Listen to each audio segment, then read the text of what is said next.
Picture the most expensive lodging house in London. Now take away the beds, the fires, the glass in the windows, the food and the way out. Keep the bill. Fill it with 300 people and one working pump.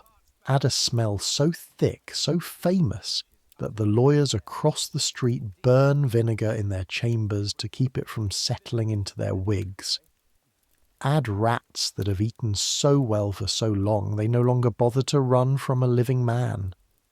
Add a staircase where prisoners have frozen to death sitting upright, too tired to knock for help, and an air so notoriously poisonous that within a year it will reach out through the courtroom wall and kill the Lord Mayor of London himself, a man who never spent a single night inside. That's Newgate, the oldest, busiest, most profitable prison in England. A palace on the outside, all carved stone figures as Latin mottos over a gate that kings have ridden through on the way to their coronations. A grinding machine on the inside, a place where you could watch a man being measured for his irons in the morning and hear the choir of saint sepulchres drift over the wall by evening. A place where mercy exists, but it costs 2 shillings and 6pence, payable in advance. We're going back there tonight. Not as tourists gawking up at the famous gate from the safe side of the street. We're living it. 1 year, 1 man, 1 debt. Everything he would have seen, smelled, heard, paid for, and survived. And survival, in this place, in this year, is not a figure of speech. The year we're going to is the deadliest Newgate will have in a generation, and nobody inside knows it's coming. So, I make these history stories, and honestly I still have no idea whether anyone actually sleeps to them, or whether you're all just weirdos who like drifting off to a detailed accounting of 18th century prison fees. Either way, subscribe if you want. Get comfortable. Here we go. The chain between your wrists is heavier than it looks. That's the first thing. Not the shame, not the fear, not the crowd on Snow Hill watching 2 bailiffs walk you up toward the gate like a market animal. The weight. Iron pulls at you with every step, a dull, dragging insistence, and by the time you reach the corner of a Newgate street, your shoulders are burning and your fingers have gone fat and cold. It is the evening of the 2nd of October, 1749. The light is dying over the rooftops, and you owe £11, 8 shillings and 4 pence. That's it. That's the whole crime. £11, 8 shillings, 4 pence, and a signature you should never have given. You're not a thief. You're not a murderer. You have never raised your hand against another human being in your life. You're a bookbinder who trusted the wrong friend, and in the England of King George II, that is enough to put you behind the thickest walls in London for as long as your creditor pleases. A year, 5 years, 30. There are men inside who have forgotten the rain they were arrested in. The gate rises ahead of you, black against the last of the sky. Newgate is exactly what its name says, a gate, one of the old Roman openings in the city wall, rebuilt and rebuilt again, most recently after the Great Fire of 1666 gutted it to a shell. The prison sits over and beside the roadway in a great pile of smoke-stained stone, 5 stories of it, and traffic still rumbles straight through the archway beneath the prisoners' feet. Carts and coaches and herds of sheep bound for Smithfield, all of them passing under the rooms of the condemned without looking up. On the outer face, in niches, stand carved figures. Liberty is one of them, somebody's idea of a joke or a lesson. She has a cat at her feet because of Dick Whittington, whose money helped rebuild this place 300 years ago. Charity built these walls. Remember that. It will not help you, but remember it. The bailiffs knock at a small door set into the great one. A shutter slides. A face examines you without interest, the way a cook examines a delivery of fish. Then the door opens, and the smell comes out to meet you. You will spend a year learning the layers of that smell, but here, on the threshold, it arrives all at once like a wall falling on you.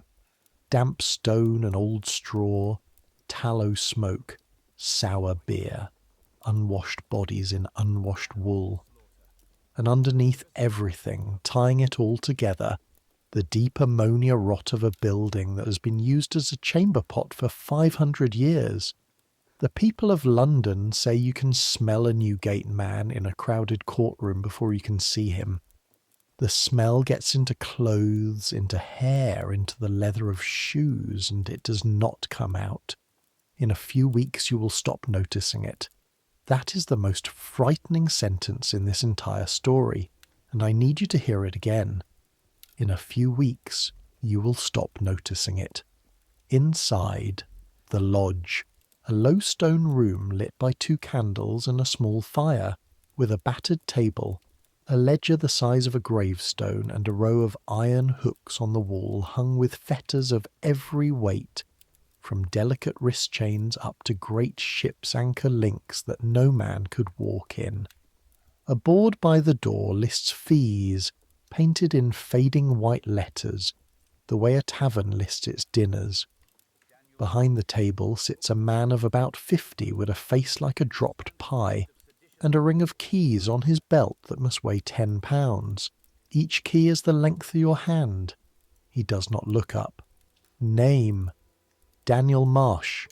Debt or felony? Debt: sum, £11, 8 shillings, 4p.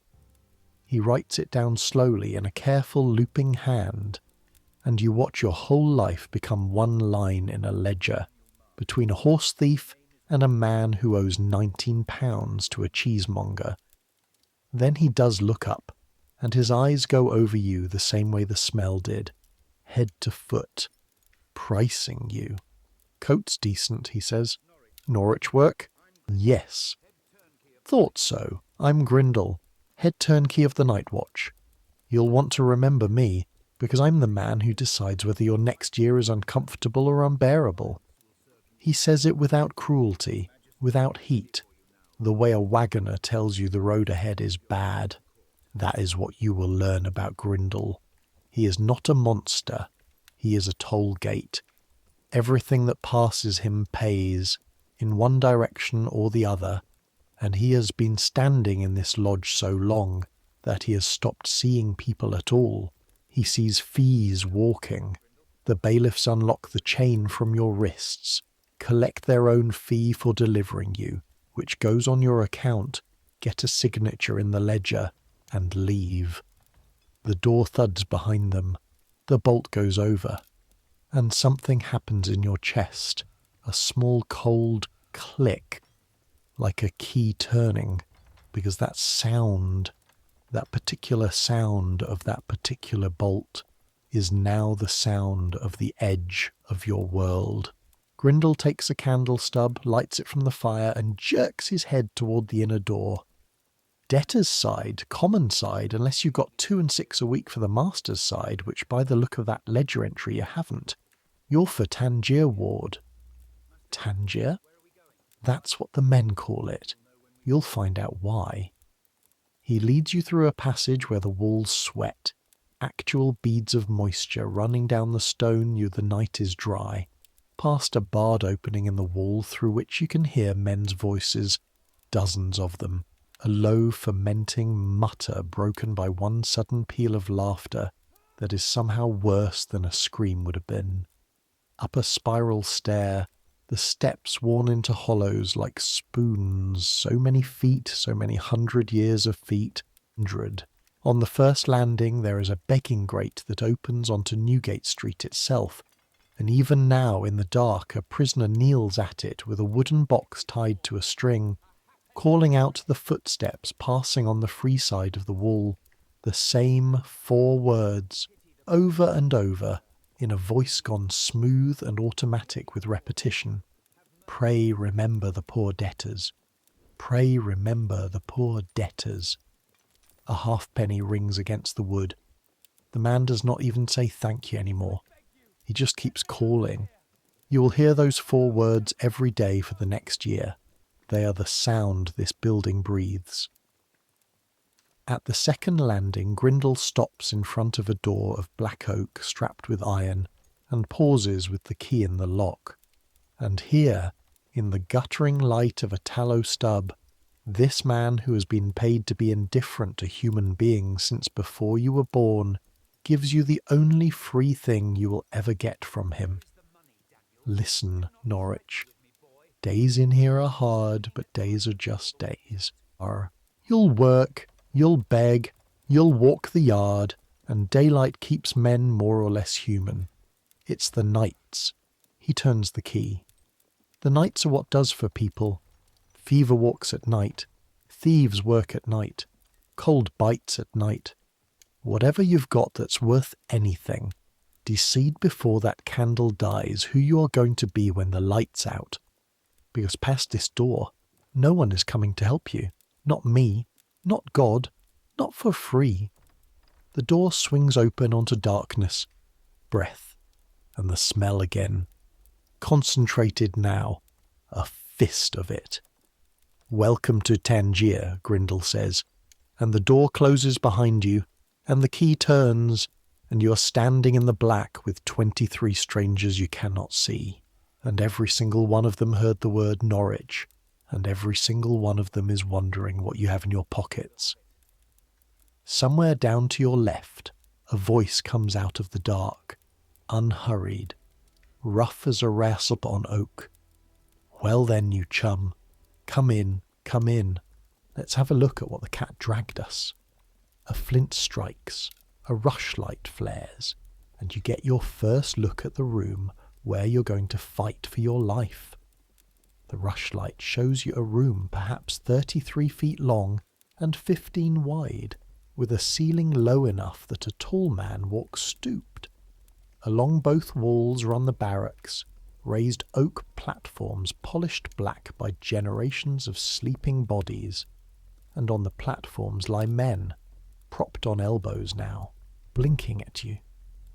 In the middle of the floor stands a table made of a door laid across 2 barrels. There is one window, unglazed, shuttered against the night, and one fireplace, cold, because coal costs money, and October is not yet considered cold enough to die of. Down the length of the ceiling runs a great smoke-blackened beam, and the beam is covered in chalk marks, columns of them, names, strokes, sums. You will learn to read that beam the way a sailor reads the sky. The man holding the rushlight is built like a door himself, somewhere past 40, with a drover's shoulders and a nose that has been broken so thoroughly it has given up having a shape. His shirt is clean. In here, that means something. It means power. Ned Bray, he says, wardsman of Tangier, elected by these honest gentlemen to keep order, keep the peace, and keep the tally. He taps the beam with one thick finger, right as chalk. And your Marsh, bookbinder, £11.8 and 4. See, news comes up the stairs faster than the turnkey does. Now, you'll know about garnish or you won't, so I'll say it plain. Every man pays his footing in this ward, 2 shillings and 6pence. It buys your share of candle, your share of coal come winter, and it buys you standing, which is worth more than either. Pay, and you're a chum. Don't pay, and you sleep by the door where the draught is with no rug, and whatever happens to your shoes in the night happens. 23 faces watch you. Not cruel, most of them. Just watching, the way tired men watch anything that isn't their own trouble. You have 4 shillings and 7pence in this world, and sewn into the waistband of your breeches, where your mother put it the morning you left Norwich 5 years ago. A silver 6pence with a hole through it. A touch piece. Her father carried it at the Boyne, and came home alive. You have never once spent it. Through 5 years, 2 masters, and one disastrous friendship. And standing here in the stink and the rushlight, you make a decision that has no arithmetic in it at all. They can have the 4 shillings. They cannot have that. You count 2 shillings and 6pence onto the table, coin by coin, and you make yourself do it slowly so your hand doesn't shake. Bray sweeps it up, chalks a stroke against a new name on the beam, Marsh, and just like that the room exhales and loses interest in you, which you will come to understand was the entire point. Garnish is not really about the money. It is about finding out in the first 10 minutes whether you understand where you are. There's your berth. Bray points to the far corner of the left-hand barrack, the one place no one has taken, and when you lie down on the bare boards you find out why. There is a crack in the wall there, up where the stone meets the beam, a black seam as long as your forearm, and through it the night air comes in with a thin, steady 2-note whine. The men call that corner the Whistler, Bray tells you, with something that's almost kindness, and rents you a rug, a coarse hairy blanket that smells of every man who ever died under it. For a penny a night, on the tally. First one's free, nothing else ever will be. You lie there in the dark, in your coat, under the rented rug, with the Whistler breathing cold on your neck, and you take an inventory of your entire life. 1 coat, Norwich wool, good. 1 waistcoat, 1 shirt, 1 pair of breeches with a 6pence hidden in the seam, shoes, buckles, brass, 2 shillings and a penny, and rolled in a cloth inside your coat lining, where a sentimental fool keeps what he could not bear to leave with the broker, a bone folder, a flat blade of polished cow bone, the length of your hand, smooth as church marble from 15 years of use, first your master's, then yours. The tool a bookbinder uses to crease paper, to rub down a pasted sheet, to make a fold so clean it looks like the paper chose it. It is worth 4pence at most. You would have fought the bailiffs for it. Your thumb finds the worn hollow in its edge in the dark, the exact hollow your master's thumb wore before yours, and that small smoothness, that one clean thing in all this filth, is what finally lets your chest unclench. The prison does not sleep. That's the thing nobody tells you. It mutters. All night the building talks to itself, coughs travelling from ward to ward like rumours, chains shifting somewhere below in the felon's side with a sound like slow bells, a man sobbing 2 rooms away with terrible patience as if he has organised his grief to last till morning. Rats moving inside the walls, a busy secret traffic an inch from your ear. Twice, far off, screams, and no footsteps hurrying to answer them, because nobody hurries here, and that absence, the absence of anyone coming, is the loudest sound of all. Towards the smallest hours you hear the watchman out on Newgate Street crying 3:30 of a fine night, a free man's voice describing free weather, and under it, from the grate on the landing, faint and endless, pray remember the poor debtors, because the man with the begging box has decided the night traffic is worth more than sleep. You must have gone under at some point, because your eyes open to darkness, and for half a second, no longer, you have forgotten where you are. Half a second of Norwich, of the bells of St. Peter Mancroft, of bread, then it hits you, the smell. It's not just one smell, it's layers, and morning is when the layers separate. The bottom layer is the building itself, wet stone and 5 centuries of soaked-in filth, the smell the walls make. Over that, the ward, 24 sleeping bodies and the night's full chamber tubs by the door, waiting for the boy to carry them down. Over that, sour breath and the mousy reek of damp wool and old straw, and the cold fat smell of the dead rushlight. And then, threading through it, the first smells of the day arriving, tallow smoke from the lodge fire, and somewhere, unbearably, actual bread. Because the charity men are carrying the penny loaves up from the lodge, and the whole ward is already stirring toward that smell like plants toward a window.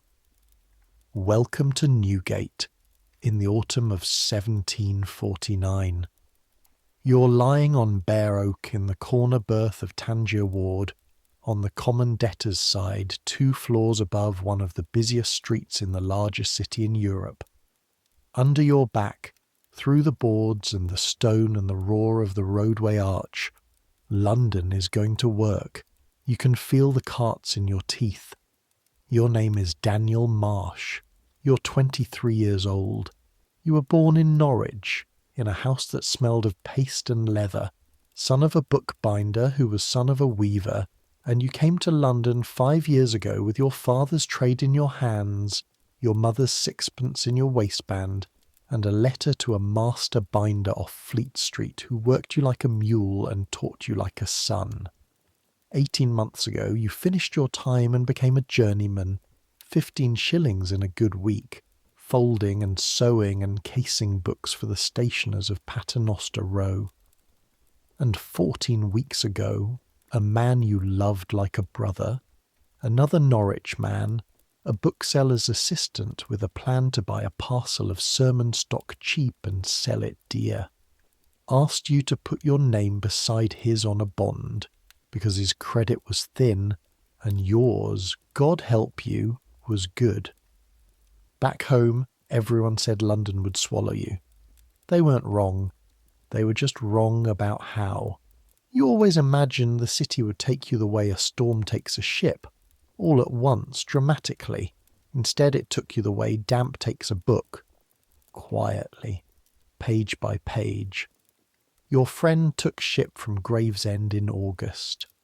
The stationer he owed, a Mr. Corbett of Paternoster Row, a man you have bound books for, a man whose hand you have shaken, went to law for his money, and the law looked at the bond and saw one name still standing on it. Yours. The bells are ringing. That's the other thing about this place. Not one church, dozens near and far arguing about the hour, and closest of all, so close its sound arrives in the stone before it arrives in the air, the great bell of St. Sepulchre without Newgate, just across the road. You'll come to know that bell better than any voice in London. It rings the hours of your imprisonment, and it has one other duty, an old one, paid for by a merchant tailor's bequest 150 years ago, which you will learn about on a certain night this month, and once you have heard it, you will never sleep quite the same way through its ringing again. Loaves, chums, Bray's voice hoarse with mourning. Up, up, dead men get no bread. He says it the way other men say good morning. It takes you 3 days to understand it's not entirely a joke, that in the worst years men on the common side have been found stiff at loaf time, and their ward mates forgive them, have propped them up and taken the bread in their name, because charity counts heads and hunger cannot afford honesty. That is the room you woke up in. That is the economy you belong to now. You sit up on the boards, aching in every joint like a man twice your age, fold the rented rug, and join the line shuffling toward the smell of bread. And as you stand there, third from the table, a small voice at your elbow says, "You're the bookman." You look down. A boy is looking up at you, 11 years old perhaps, with a jug of small beer in both arms and the quick, flat, weighing eyes of something that has grown up in a trap. This is Kit. Before spring, you're going to matter to each other, this boy and you, more than either of you would believe if you told them now. Bookman, he says again, not a question this time, filing you away. That's good, Silas said to tell you. Come to the yard after loaves. He says he'll show you how to be poor properly.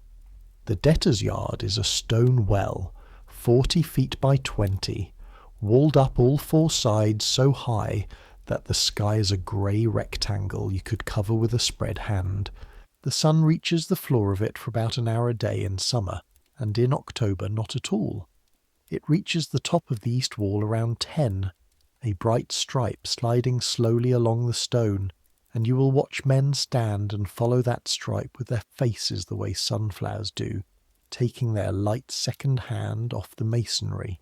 In the middle of the yard is the pump, the one pump, which gives brownish water with a mineral taste that Bray swears comes filtered through the graveyard of Christ Church, and which everyone drinks anyway because small beer costs 3 halfpence.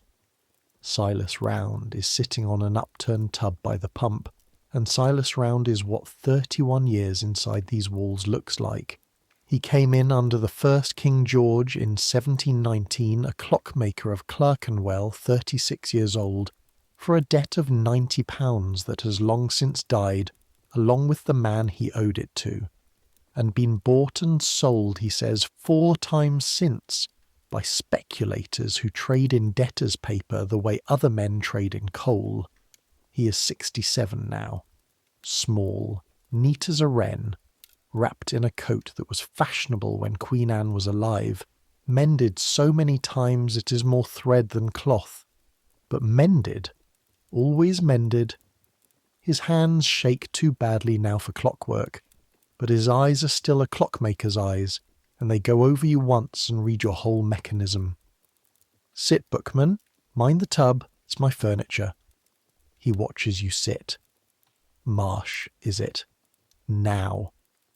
You slept in the Whistler's corner, you paid your garnish like a Christian, and you're wearing a coat worth 30 shillings in a room where a man was strangled for a hat in the year 41. So you're brave or you're green? Which? Green, you say. Good answer. Green can learn. He leans forward on his stick. First lesson, and it is the only lesson, and everything else I ever tell you will just be this lesson wearing different coats. Listen. The walls don't kill you. The fees do. Say it back. You say it back, feeling foolish. Again, and believe it this time. The walls don't kill you. The fees do. Nobody in Newgate dies of stone.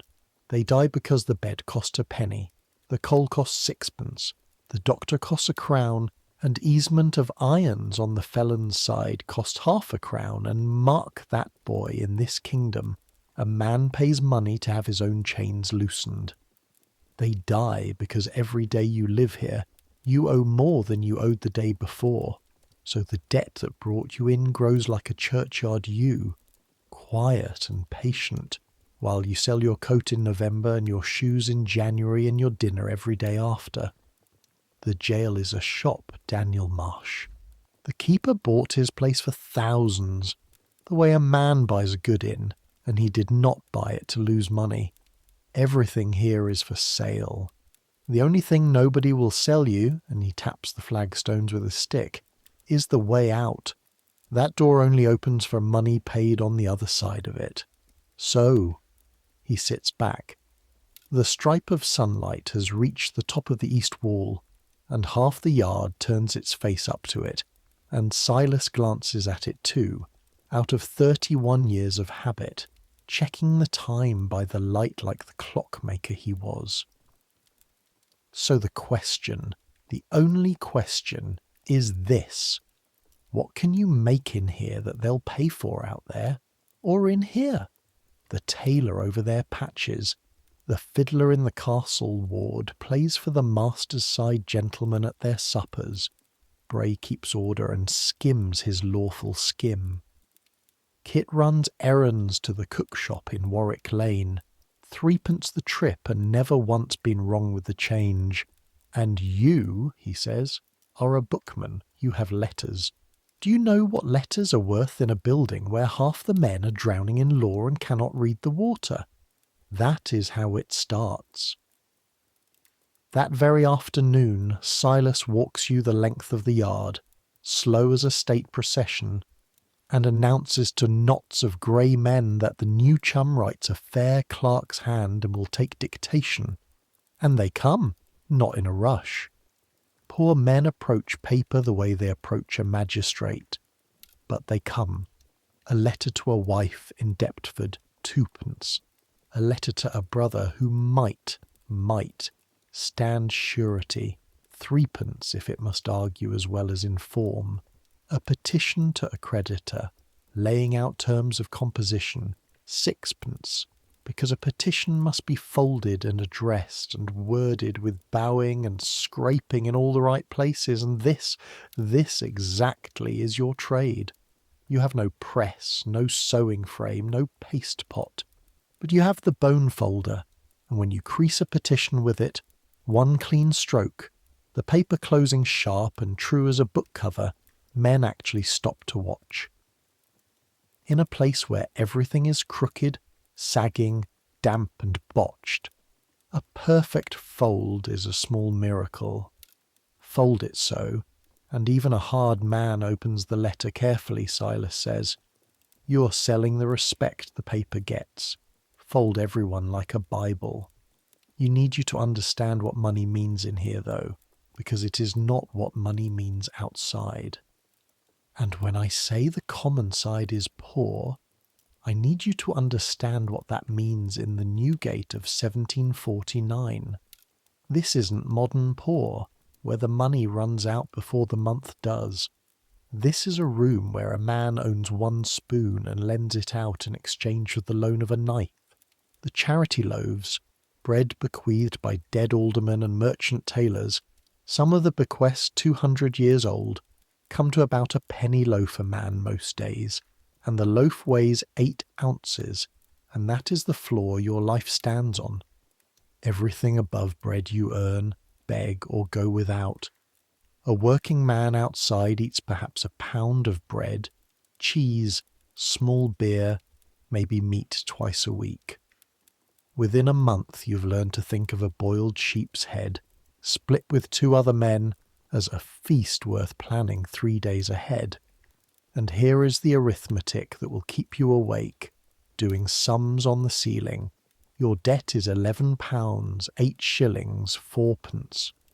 Against that, the writ and the bailiff's charges, £1.6 already loaded on before you ever reach the gate. Lodge fee, 2 shillings. The rug, a penny a night, which is 30 shillings a year, for a blanket worth 18d.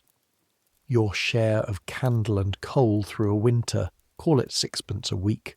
If you earn nothing, you fall further into debt by simply breathing, at the rate of near a shilling a week, and Corbett's lawyer can leave you here until the account is settled in full, fees and all.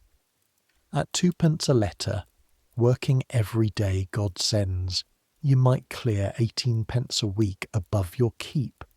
Set 18d a week against £13 and rising, and you get the true sentence of the court, the one nobody read aloud, 14 years. That difference between what a man can earn inside and what the inside costs is the whole machine. It is the difference between a prison and a trap, and this is a trap. There is one more thing you own, and the ward has opinions about it. In your coat pocket, wrapped in the same cloth as the folder, is a boxwood comb, double-sided, fine teeth one edge, coarse the other, your mother's parting gift along with the 6d, because she was a weaver's daughter and held that a body goes to ruin from the head down. Every morning at the pump you wash your face and neck in the graveyard water, and you comb your hair through, and then you sit on the edge of the barrack in the evening and drag the fine teeth through every seam of your shirt and waistcoat, cracking the lice against your thumbnail, one by one, a dull, small crackle like distant frost. The ward finds this hilarious. Bray calls you the bride. A one-eyed ostler called it worse until Bray told him to leave off. You keep doing it, partly because your mother's voice is in your hands and you cannot stop, partly because it is the 1 hour of the day in which your body belongs to you and not to the ward, the creditor, the keeper, or the king. You have no way of knowing, and neither does a single physician in Europe this year, that the grey lice you are cracking are carriers, that the fever everyone calls jail distemper rides from man to man in exactly these seams you're combing clean. You're not being wise, you're being homesick.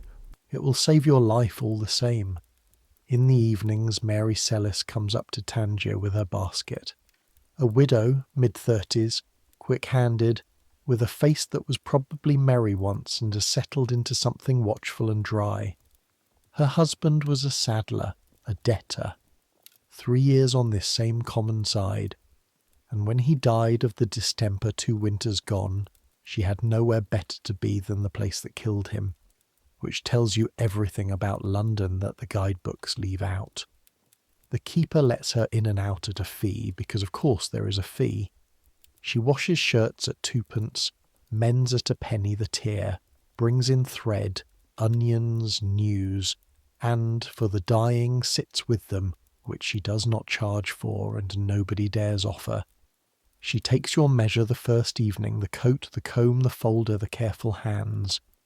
Bookman, she says, you'll do, but eat more and write less. Paper never yet kept anyone warm. Then she charges you a penny to put a proper double patch on your elbow before the cloth goes, because, she says, in March you will thank her, and in March, bent over a petition in a sleet grey light with the whistler singing over your shoulder, you will.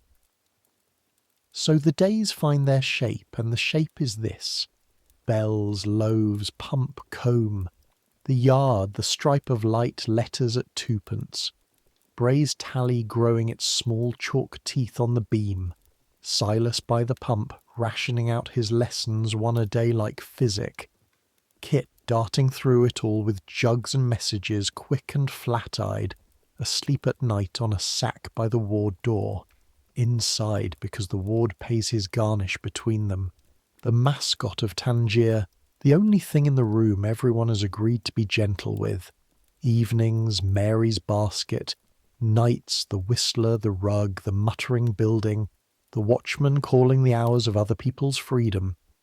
The days, Grindle told you, are just days. He was right. You can survive the days.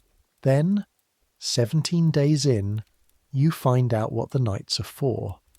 But first you need to meet Jonas Pike, because the night in question belongs to his side of the house. Newgate is really 2 prisons wearing 1 skin. The debtor's side, your side, is misery with the lid on. The felon's side is the same misery with the lid off, and irons on top. You are kept apart mostly, but the building is old and crooked and full of seams, and one of the seams is the chapel, up under the roof, where on Sunday everyone is herded together to be preached at, debtors in 1 set of pews, felons in another, women in their gallery, and, in the middle of the floor, painted black, the condemned pew, where those under sentence of death are sat in a row in front of everybody, with, on the table before them, a coffin. Not a symbol of a coffin. A coffin. The chaplain, whom everyone calls the ordinary, preaches at the condemned men over it, about it, around it, while the whole prison watches the backs of their necks. The ordinary of Newgate has one of the strangest livings in England. He prays with the condemned, walks them to the gallows, and then writes up their lives and last words and sells the pamphlets at 6p apiece. Dying men are his copy. He is not a bad man, as men go. It is just that in this building, even salvation has found a way to pay. Jonas Pike sits at the end of the felons' pews, and you notice him because he is the only man in that row who looks more indignant than afraid. 19, a waterman's apprentice from Bankside, arms on him like mooring cables, charged with stealing £40 weight of lead off the roof of an empty house by Temple Stairs. He swears, to anyone, at any provocation, that he never touched it, that the lead was in his boat when he came back from his dinner, and the man who put it there is the man who informed, and that this is a known trick, because informers eat off rewards. He will say all this to you in one breath through the grate of the felon's yard passage, where debtors going down to the tap room pass the felon's side close enough to talk, and it becomes a habit. A few words most days through the bars. What does a bookbinder and a waterman's boy have to say to each other? Nothing. Everything. He has never read a book. You have never rowed a boat. He thinks paste is something you eat, and inside a fortnight you are, by the standards of this place, friends. His trial will not come until the spring sessions.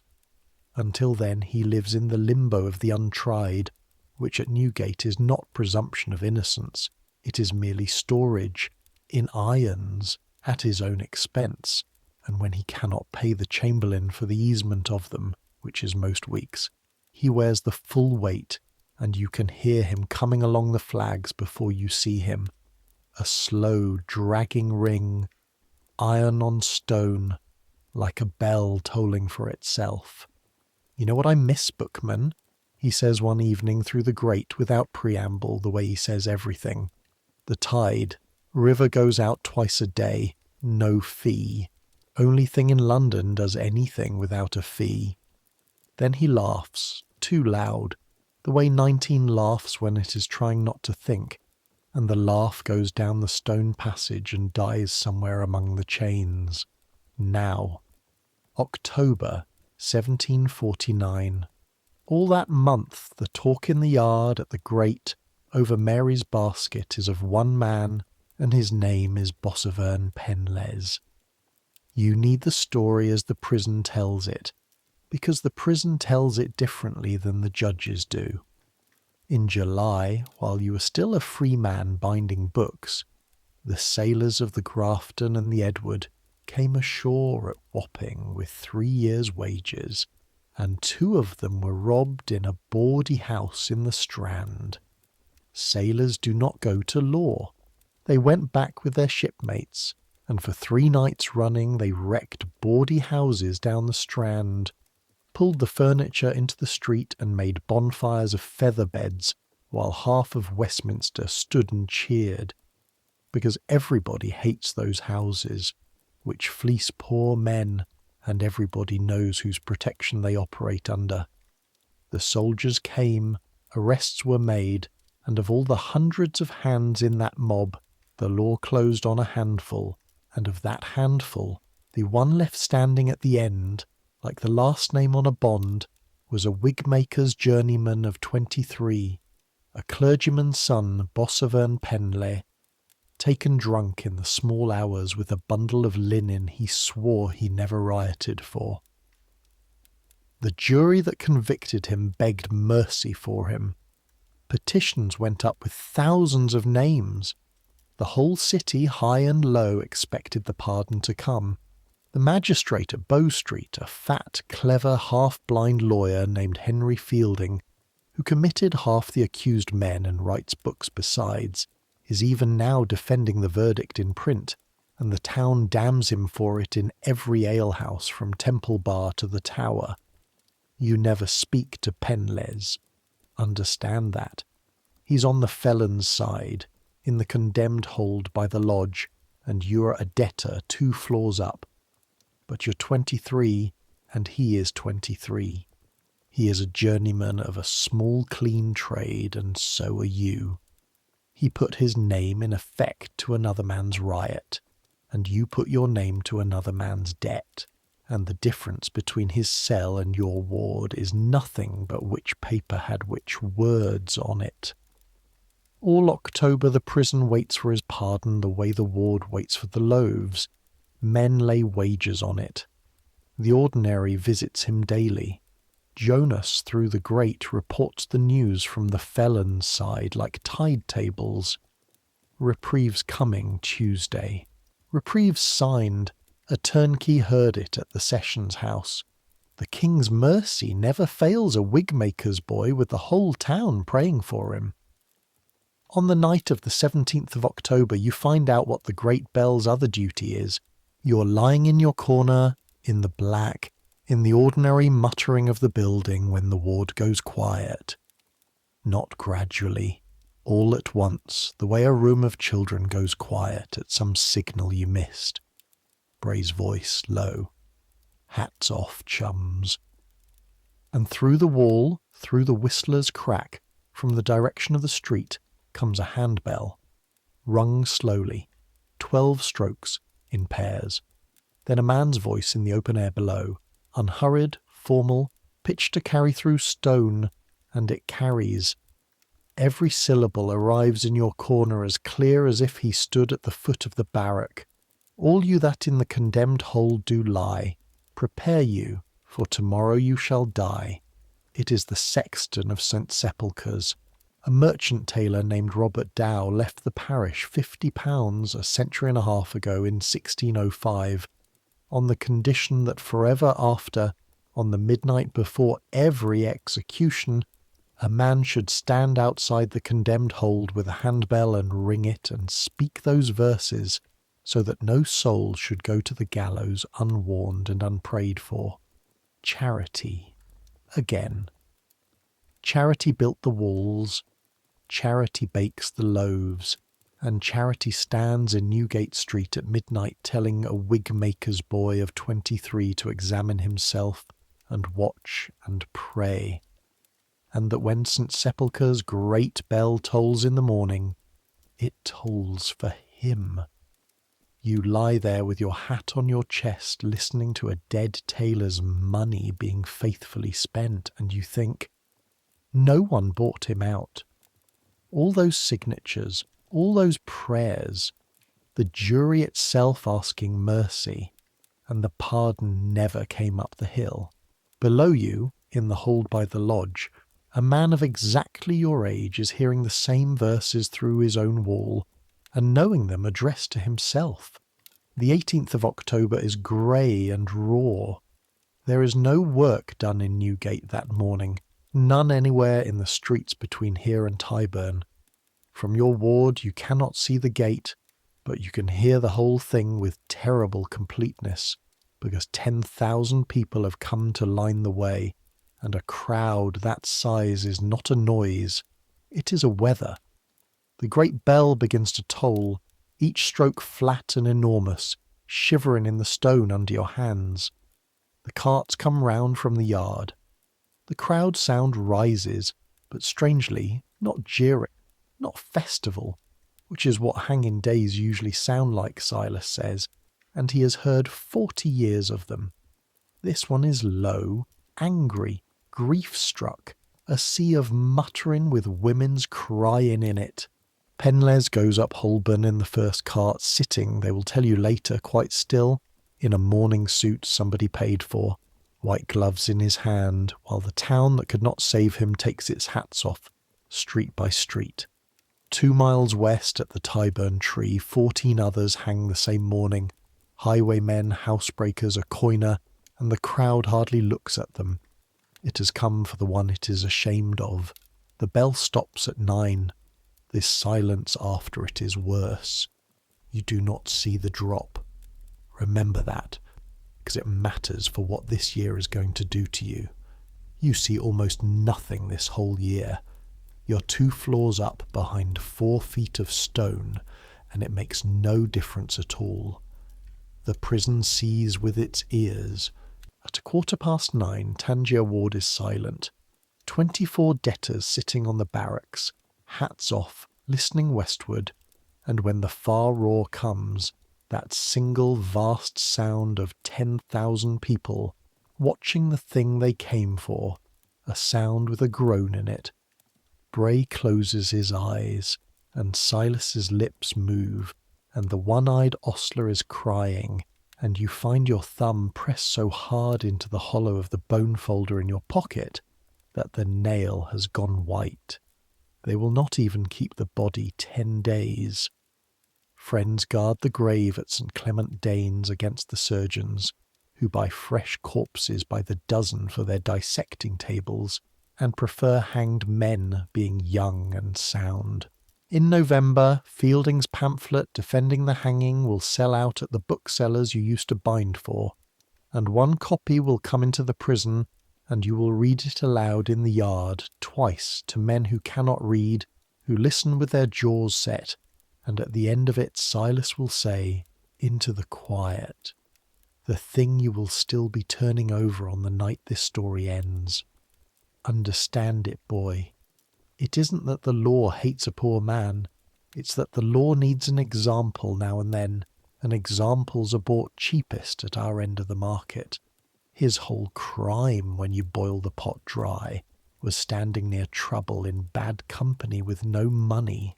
There's not a man in this yard did worse. He gathers his coat, Queen Anne's coat, around his shoulders. A city with one gate, this. All London in little. Some men are born inside the wall, and the rest of us pay tolls the whole length of our lives and die within sight of the arch. Go and write your letters. That night you take out the sixpence with the hole in it, in the dark just to hold. Warm from your body, thin, old, silver. Pass through the fire of one war and 60 years of pockets to lie in a debtor's ward and mean what it has always meant. Somebody, somewhere, once wanted you to live. You're still holding it when you fall asleep and you dream, not of the gallows, but of the Norwich binding shop, the summer light through the skylight, the smell of paste, your father whistling and paper folding sheet after sheet after sheet, each one closing with a sound like a small door, shutting softly, over and over, all night long. In November you write the most important letter of your life, and you write it for yourself, free of charge. 3 drafts on the back of spoiled sheets first, then 4pence of good paper, your best clerk's hand, every phrase weighed like coin, to Mr. Josiah Corbett, stationer, at the Bible and Crown, Paternoster Row. You lay it all out, that the principal debtor has fled, which Mr. Corbett knows, that you signed as surety in good faith and were robbed as surely as he was, that in prison you can earn him nothing, but at liberty you are a bookbinder of proven hand who might work off the debt in binding at trade rates, so much a week under any oversight he pleases, that you ask no forgiveness of the sum, only a road by which it can ever possibly be paid. You crease it with the bone folder, one stroke, sharp as a blade's spine, and you pay Kit a penny to carry it the quarter-mile to Paternoster Row, into the very street where you used to deliver bound Bibles with rain on your shoulders. The answer comes back in 9 days, and it is 4 lines long, in a clerk's hand, not even his own. Mr. Corbett declines to treat with the debtor at this time. Mr. Corbett observes that the law must have its course.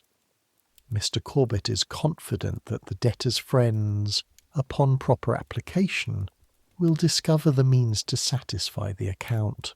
Your friends.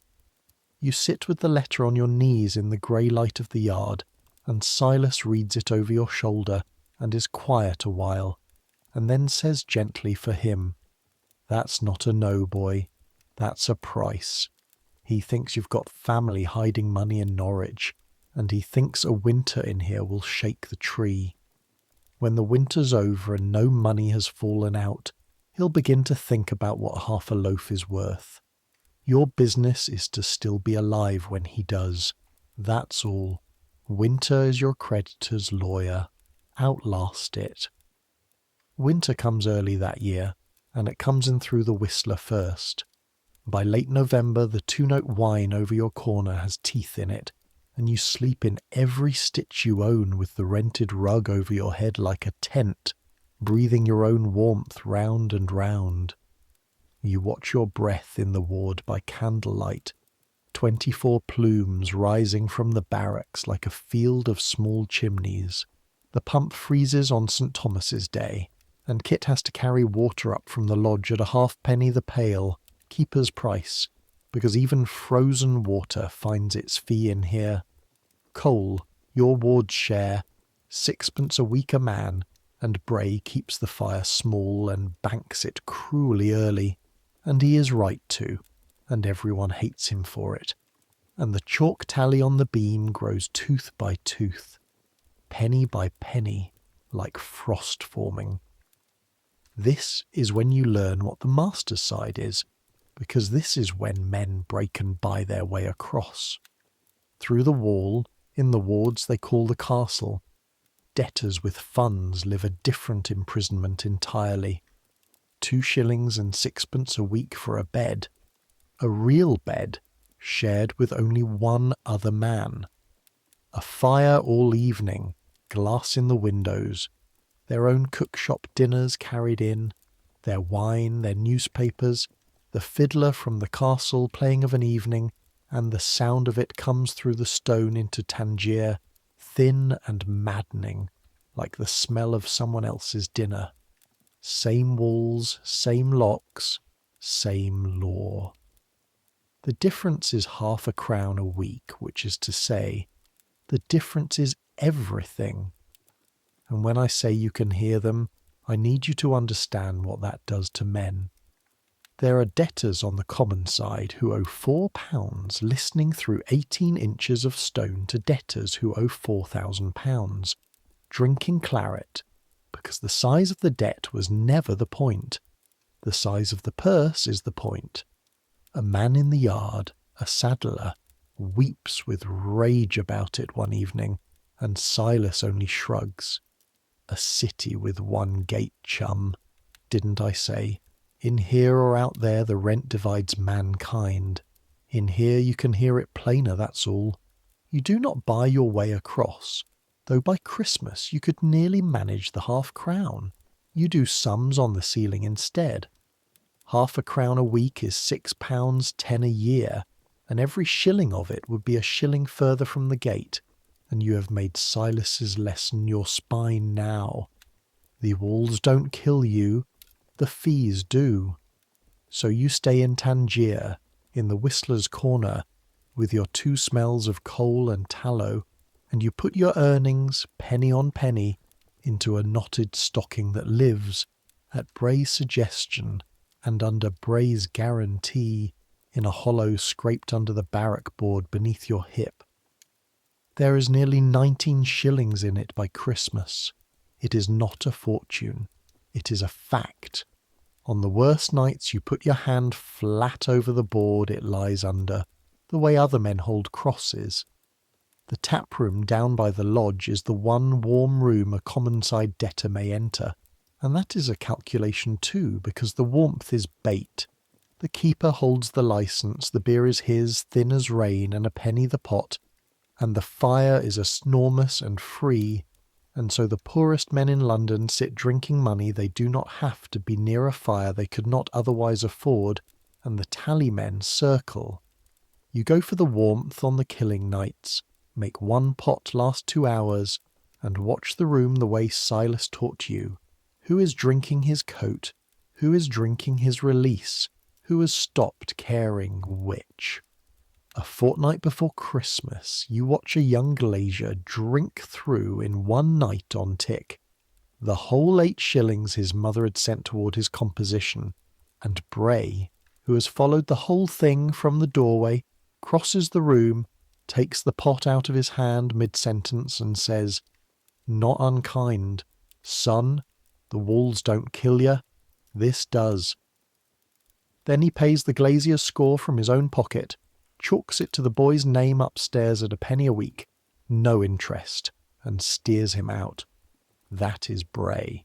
He will skim a farthing off every honest transaction in the ward, openly, as is right, and then do a thing like that, and if you thank him for it, he will threaten to double your rug rent.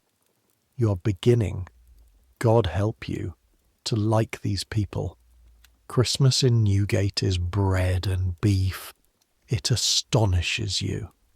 The sheriffs of London send in beef and beer for the prisoners, as they do every year, and the charity baskets come up from the parishes, and Mary Sellis arrives on Christmas Eve with her basket full of what the free world calls scraps and Tangier calls plenty, and stays to boil the great pot on the ward fire herself, chasing Bray away from it with language that makes the ostler blush. For one evening the ward smells of onions and boiled beef instead of itself. Silas presides at the head of the table like a magistrate, and makes the same toast he has made, Bray swears, for 30 years. The king, the sheriffs, and a speedy conclusion to the accounts of all present. 24 battered cups of thin beer go up in the candlelight. Kit eats until he is actually asleep sitting upright, mid-chew, and Mary puts her shawl over him, and over the top of his head her eyes meet yours, and she says quietly, "3 Christmases I've done this now. Keep count of yours, bookman. The ones who stop counting are the ones who stay." It is that night, with the ward full and warm for once, that Kit tugs your sleeve and asks, with the elaborate carelessness of a child laying his whole heart on a table, whether letters are hard to learn. His father died on this side when Kit was 9, chalked debts and all, and the ward, in its rough way, simply kept him, the way a ship's crew keeps a cat. He knows every stair, fee, turnkey and rat-run in Newgate, and he cannot read a word, and he has watched you turn 2pence a time out of an ink pot for 3 months, and he has drawn conclusions because he is 11 and nobody's fool. So begins the school in the Whistler's Corner, a penny slate, the alphabet in chalk borrowed nightly from the tally stub. He learns the way hungry things eat, fast, badly, then better. By Candlemas he can spell his way through the Ordinary's execution broadsheets, which is gruesome primer material, but it is what the prison has, and by God the boy is motivated. Those sheets sell at 6pence, and the men who write them he has worked out are never hungry. Some nights half the barrack ends up listening, grown men mouthing letters along with him in the dark, because it passes the time, because the sound of a child spelling CAT is medicine in a place like this, because everyone in that room is learning the same lesson off the same slate, that you are not only what the ledger says you are, the year turns, the days lengthen by minutes mean and grey. In January the Thames freezes over above the bridge and Kit comes back from an errand wild-eyed with report of a whole fair walking on the water, booths and skittles and an ox roast, the city at play on its own frozen artery, and the ward listens like children hearing of Cathay. None of you will see it. You hear the great cracking of the ice sometimes at night, a sound like distant guns, and Jonas at the grate is beside himself, a waterman with the river shut, even his tide taken from him at last. No fee, he says, just God having his joke. Then, on the 8th of February at noon, with the yard full and the light for once thin and bright, the ground moves. It is not much as the world's earthquakes go. A shudder, a rolling twitch, as if the whole city were a table and somebody heavy had bumped it. Perhaps 3 seconds. But understand what 3 seconds of moving ground means inside a 5-story pile of 600-year-old masonry that you cannot leave. The flags of the yard tremble under your shoes. The pump handle swings and knocks, once, twice, by itself. From the wards above comes a vast, complicated rattle. Every chain, cup, shutter, and loose pane in Newgate speaking at the same moment, and under it, deeper than sound, a groan out of the stones themselves, the voice of the building, which none of you have ever heard before and which nobody who hears it ever forgets. Then it stops. Pigeons are up off every roofline in a clattering sheet. Dogs everywhere. The bells of half the city churches have jangled themselves into a witless shimmer of overtones, nobody ringing them, the towers themselves swaying them into speech. And 300 locked-in people all discover in the same 3 seconds the special arithmetic of prisoners. Everyone else in London can run into the street. You cannot. The panic is short that first time and almost decorous. Men pour down into the yard, those who can. On the felon's side you can hear shouting and iron, men in chains hammering at doors, begging to be unbolted, and turnkeys roaring them quiet. It passes. Nothing has fallen. One chimney down in Leadenhall Street, they say, crockery smashed city-wide, a scattering of cracked ceilings. By supper the town has decided to laugh about it, and the prison, which takes its weather from the town, laughs too shakily. Philosophers in the newspapers, which come into the taproom 2 days old and are read aloud by you at a farthing a sitting. Discourse of subterraneous vapours and electrical fluids. Clergymen say other things, and say them louder. But that night, back in your corner, you put your eye to the Whistler, your old enemy, the crack you know to the half-inch because you have plugged it with straw and cursed it since October, and you go very still. You take a stub of tally chalk and you make one small mark on the stone at the exact point where the black seam ends.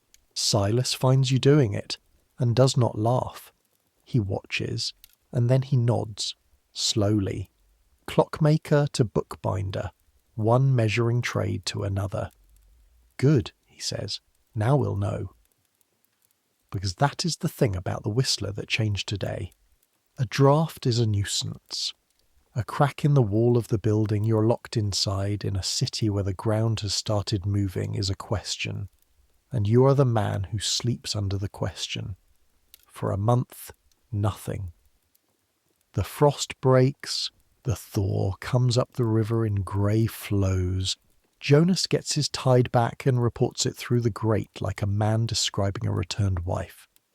Your chalk mark holds steady at the end of the seam. You almost forget it.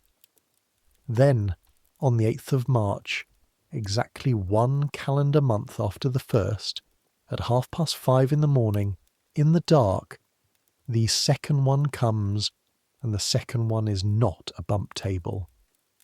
You're asleep when the barrack itself wakes you, the whole oak platform bucking under your back like a cart on cobbles. This time the groan of the stones is louder than the rattle. This time it goes on, 5 seconds 6. This time dust and grit come sifting down out of the beam shadows in soft hissing streams you can hear. And this time Tangier Ward screams. 24 men in a black shaking room 2 floors up, and the sound that comes out of that dark is not made of words. You are on the floor without knowing how you got there, both palms flat on the heaving boards, and your hand, entirely of its own wisdom, has already found the loose plank and the knotted stocking beneath, because it seems even terror keeps accounts. Somewhere a man is reciting the Lord's Prayer at triple speed, jamming the words into each other.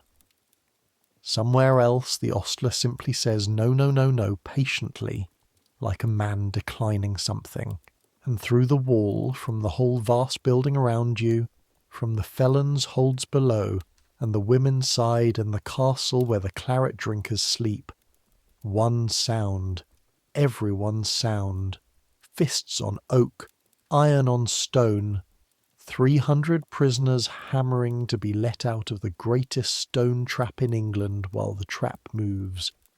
It stops, the way these things stop, with the world suddenly, insolently normal, night air whining in the Whistler as usual, a cart passing under the arch as usual, some free man in Newgate Street laughing, actually laughing, high and hysterical with relief, as usual, and you kneel there in the dark of your corner with your candle stub finely lit, and your eye at the wall, and you look, and there it is.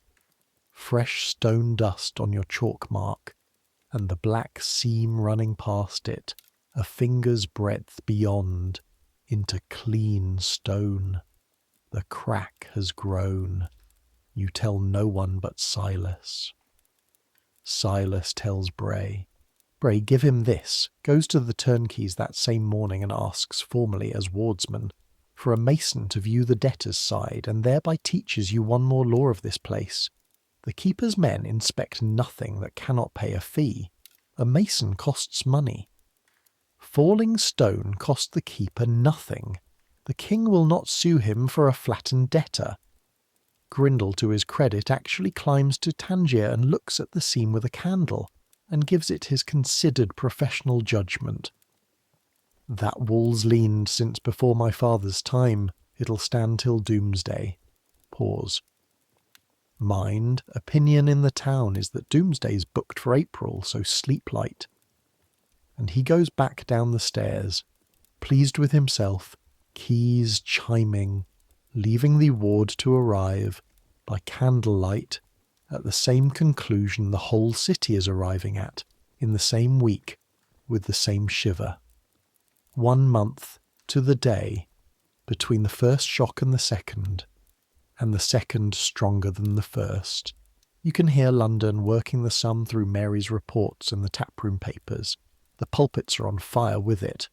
The Bishop of London himself publishes a letter to the city, and it sells, listen to this, 100,000 copies inside a month, printers working through the night on it, and every copy says in silk and iron clerical prose exactly what the ostler said on the shaking floor in plain.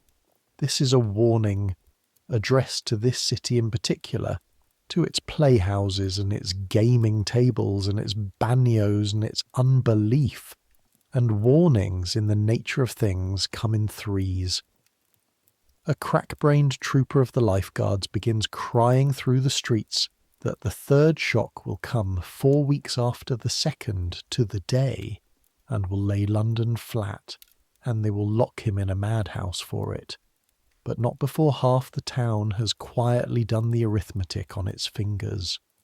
4 weeks from the 8th of March, early April, the date passes through the city like fever through a ward. Nobody respectable believing it. Everybody respectable suddenly remembering business in the country the first week of April. They are selling something in the shops of the Strand this month called an earthquake gown. A warm, sensible garment for ladies who intend to sit up out of doors all night when the appointed evening comes, because it seems even the apocalypse must answer to fashion, and if the world is to end, one need not catch cold. The prison laughs at all of it by daylight. By daylight there is no better nursery of freethinkers than a debtor's yard. Men who have been forgotten by every alderman in London find it hard to believe Providence keeps their address. Silas is withering. He has survived. He counts on his shaking fingers the South Sea year, 3 fires, 2 riots, the 45 when the whole city stood to arms against the Highlanders, and 11 separate announcements of the end of the world, and the rent fell due after every one of them. The world never ends, boy. It just moves house. By daylight, that is the ward's official position, and men repeat it to each other a little too often. But you sleep in the corner with the crack, and you notice what the daylight positions are worth after dark. You notice that the ward, which used to sleep on its back, snoring at the beam, has begun somehow to sleep curled, knees up, braced. You notice that men who mock the bishop at noon lie awake at midnight listening to the building settle, and that every far-off cart rumble under the arch brings a dozen heads an inch off the boards, silently, all together, like grass moving. You notice that Bray has taken, last thing every night, to standing a moment by the door with his candle, counting his ward, all present, all breathing, before he pinches the flame. And you notice yourself each night, last thing, touching 2 things in the dark before you lie down. The chalk mark on the stone, cool and dry and exactly where you left it, and the loose board over the stocking, wall holding, money safe, the two prayers of a practical man. March goes out grey and quiet. The seam does not move again. And the first week of April 1750 arrives in London the way a sessions day arrives in Newgate, with everybody claiming to be easy and nobody sleeping the night before. On the first Sunday of April, the chapel under the roof is full. Men who have not prayed since the day the ward door first shut behind them are on their knees on the bare boards, debtors on their side, felons on theirs, the women murmuring in their gallery, and the ordinary, who usually preaches over dice thrown quietly behind hats, finds himself for once with a congregation that listens like a field of stones. He preaches on Nineveh, the city that was given 40 days. He does not say the word earthquake once.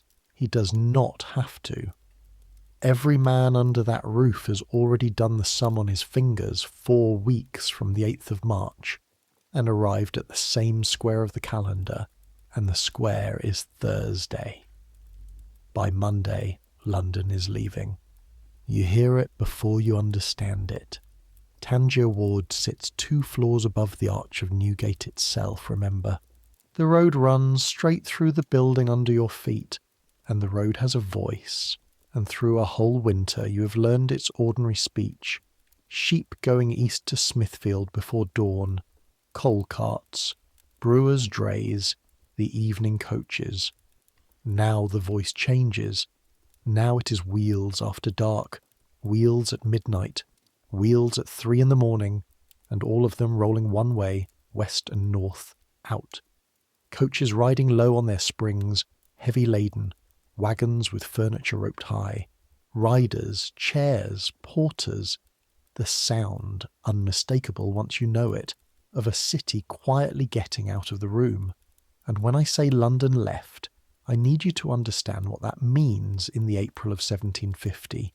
This is not a few nervous ladies and a parson or two. The turnpikes out of town are jammed like fair day.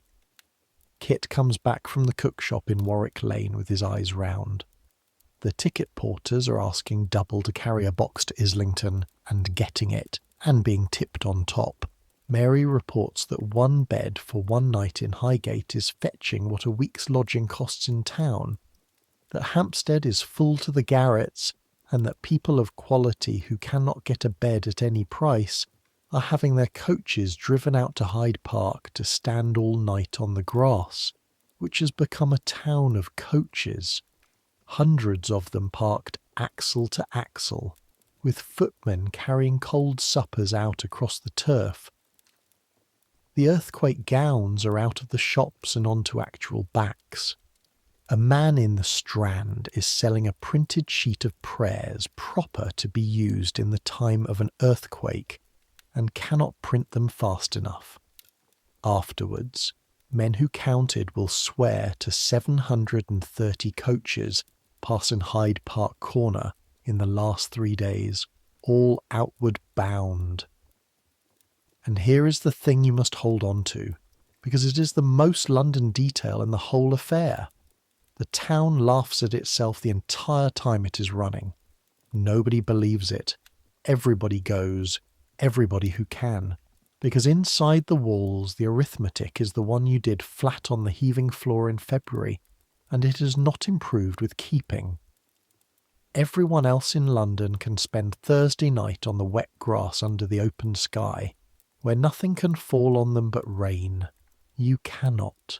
300 people are locked into the oldest, crookedest, heaviest pile of stone in the city, stacked 5 stories over a roadway, a building that groaned like a foundering ship in March, and if the mad trooper's date is right, no turnkey in England is going to run up 5 flights with a £10 ring of keys while the ground dances to let the debtors out for nothing.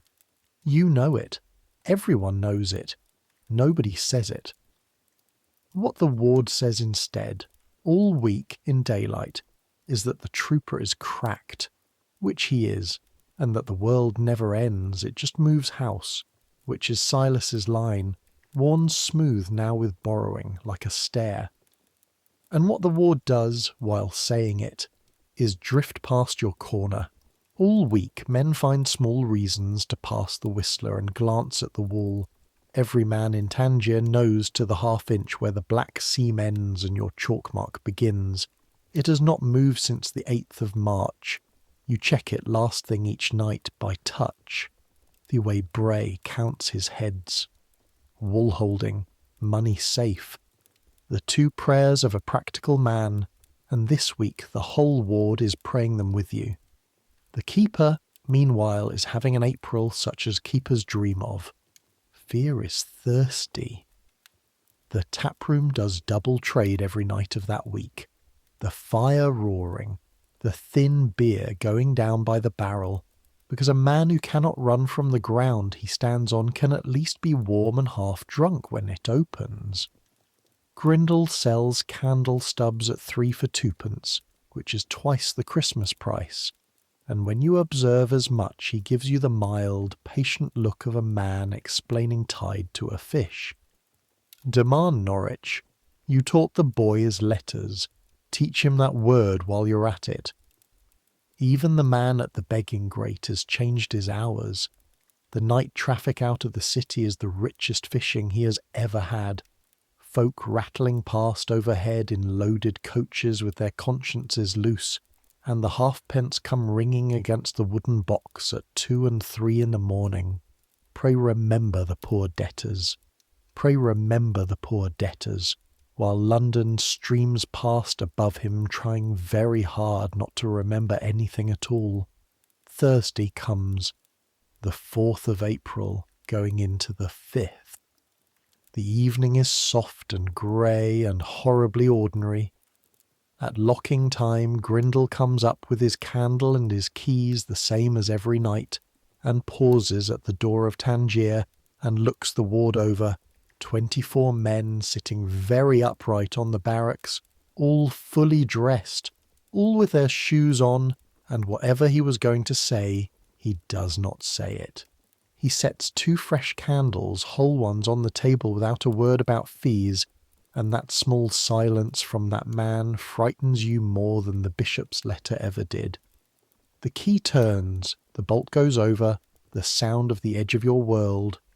Bray takes charge the way he takes charge of everything, as if terror were a delivery of coal to be portioned out fairly. Both candles lit, hang the expense, the fire kept in, the rugs folded, not spread, because nobody intends to be asleep. And then there is nothing left to be in charge of, and the ward simply sits, in its coats and its shoes, in a locked room 2 floors up, and waits for the appointed hour of the end of the world. You will remember that night in pieces, the way you remember fever. St. Sepulchre's strikes 9, and the strokes go through the stone under your palms the way they did on the morning they hang the wig-maker's boy, and you find your hat is in your hands without your having decided anything. The ostler prays, not fast this time. Slow, the words spaced out like a man laying planks over a hole. Silas sits wrapped in Queen Anne's coat and delivers, at intervals, to nobody, a complete natural philosophy of earthquakes, subterraneous fires, compressed vapours, the opinions of the ancients, his voice dry as ticking, and you understand that this is Silas at prayer. Kit cannot be still. He is up, down, at the shutter, at the door, until you catch him by the sleeve and put the slate in his hands. And then, because there is nothing else in the world to do with the hours, the school of the Whistler's Corner sits in session at midnight at the end of the world. He spells his way through the 23rd Psalm off a penny broadsheet, 1 word at a time.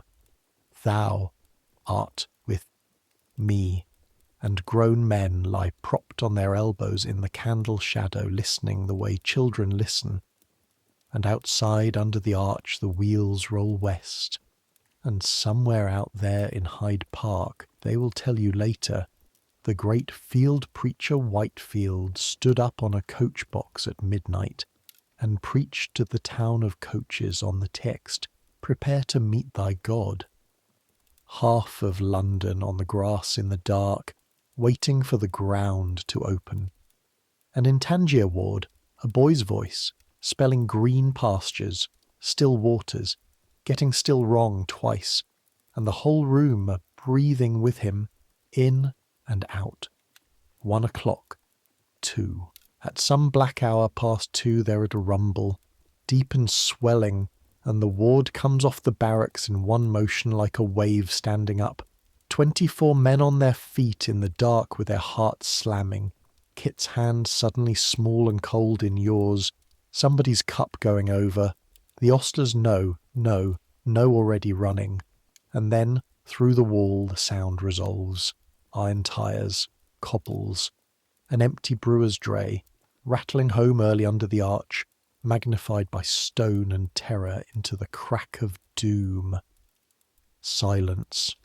Then, from the far end of the barrack, a giggle. Then another. And then the whole ward is laughing, helplessly, horribly, men wiping their eyes. Bray laughing with his fists on his knees. The ostler laughing and crying at once. Laughter with panic still alive inside it. The kind that hurts going by. You laugh until your ribs ache, holding onto a beam covered in chalked debts at 2:30 in the morning in the safest, dangerous room in London. Because if you did not laugh, the ward has silently agreed, you would do the other thing. And that is the picture I want you to keep. Not the coaches in Hyde Park. This one. Because this is the night of all the nights of your year that answers the question we started with. Nothing touched you. No stone fell. By the cold measure of events, nothing happened at all. And it was still the longest night of your life, and men aged in it. Because a prison multiplies every fear by the height of its walls, and at night the walls are all there is. Grindle told you at the very first door, days are just days. It is the nights. He forgot to say that the worst of the nights are the quiet ones.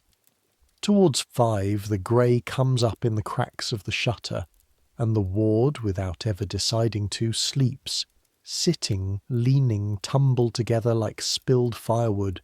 You wake with your back against the beam, and Kit asleep on your arm and the slate still in his lap, and the 5th of April is standing in the yard, thin and bright and insolently ordinary, as if it had never kept the whole of England up. The pump clanks, the sparrows that live in the yard wall are quarrelling. Bray is on his feet, grey-faced, hoarse, surveying his ward of the living, and he says it because somebody has to, and it is his office. Loaves, chums, up, dead men get no bread.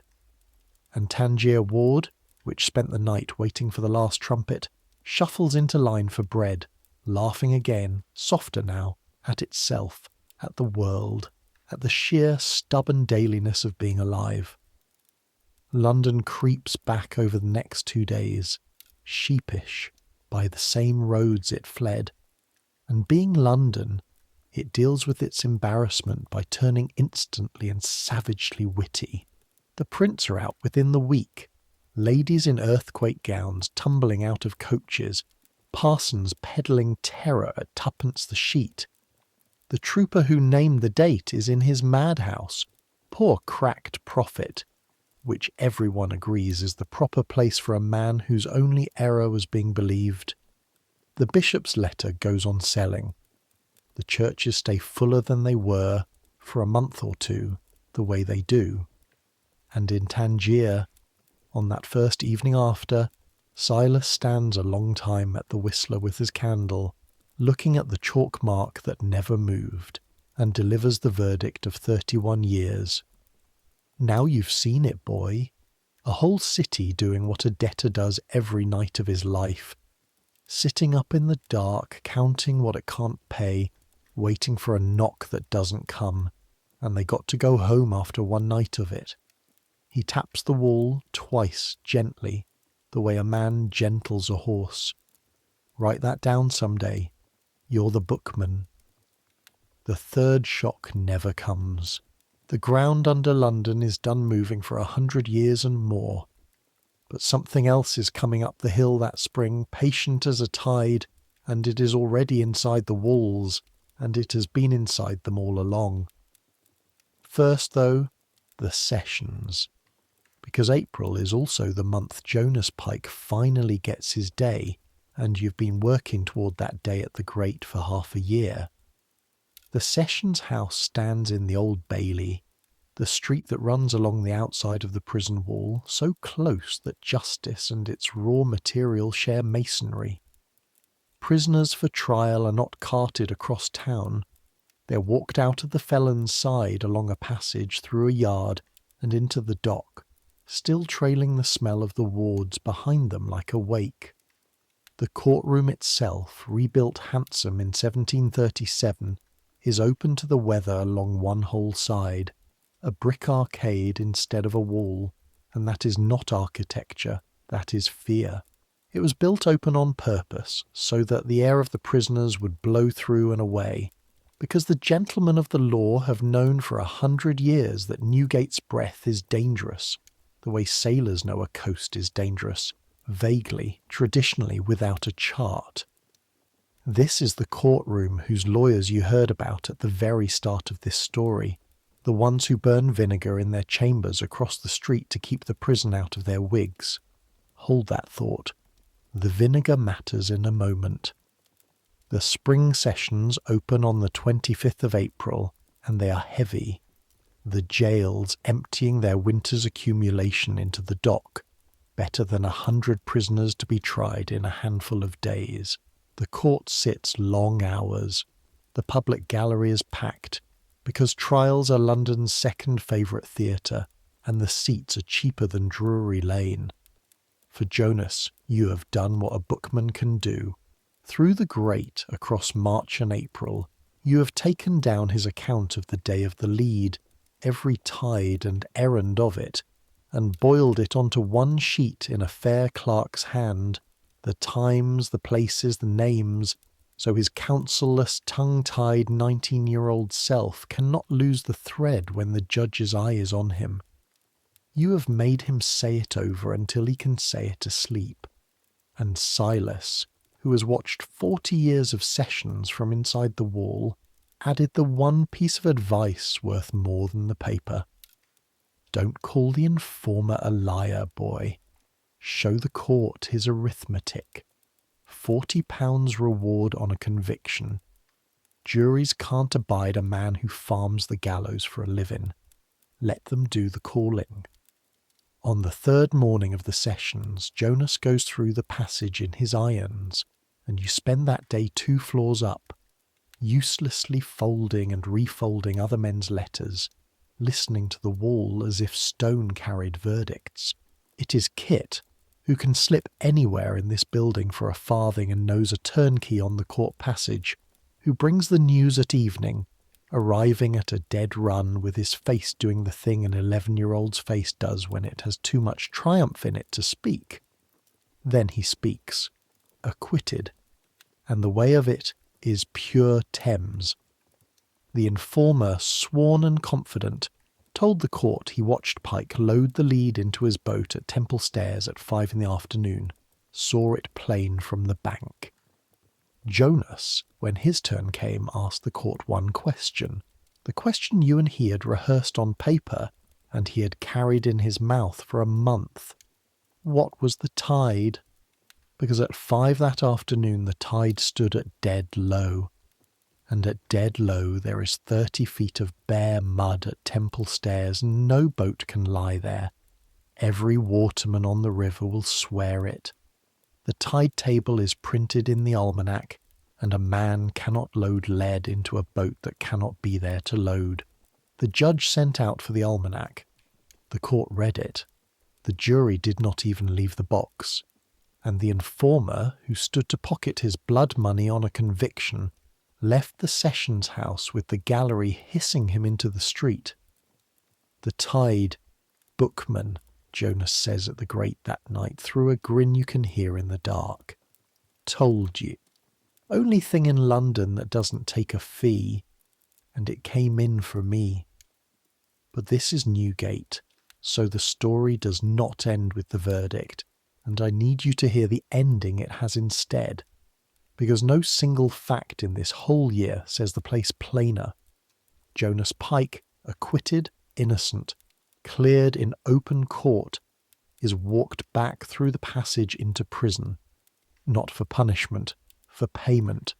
His board, his irons, the easement he could not afford and took anyway on credit, the turnkey's fees, the chamberlain's fees. A man must clear his account with the keeper before the keeper's door will open, and innocence, whatever the jury says of it, settles nothing. For 2 days the freest man in London sits in the felons' ward he was just acquitted out of, until his fellow watermen pass the hat along the bankside stairs, penny by penny, and buy him out of his own acquittal. Silas does not even look up from the pump when you tell him. The walls don't kill you, he says to the water. Say the rest. The fees do. On the 2nd of May, Jonas goes out through the lodge, a free man twice over, paid for once, and the sessions close, and the court rises, and the judges and jurymen and counsel go home to their suppers well pleased with the heavy calendar well cleared. Within a fortnight they begin to die. It comes up the hill to you in pieces, the way all news comes, through Mary's basket and Kit's errands and the taproom papers, and at first the pieces are small. A juryman in Cheapside, dead of a malignant fever. A young counsel, dead. A gentleman who had stood 2 days in the gallery for the pleasure of it, dead. Then the pieces stop being small. Sir Thomas Abney, Justice of the Common Pleas, who sat on the bench through these long heavy days, takes the fever and dies. Baron Clark of the Exchequer, dead. Sir Daniel Lambert, alderman who has been Lord Mayor in his time, dead.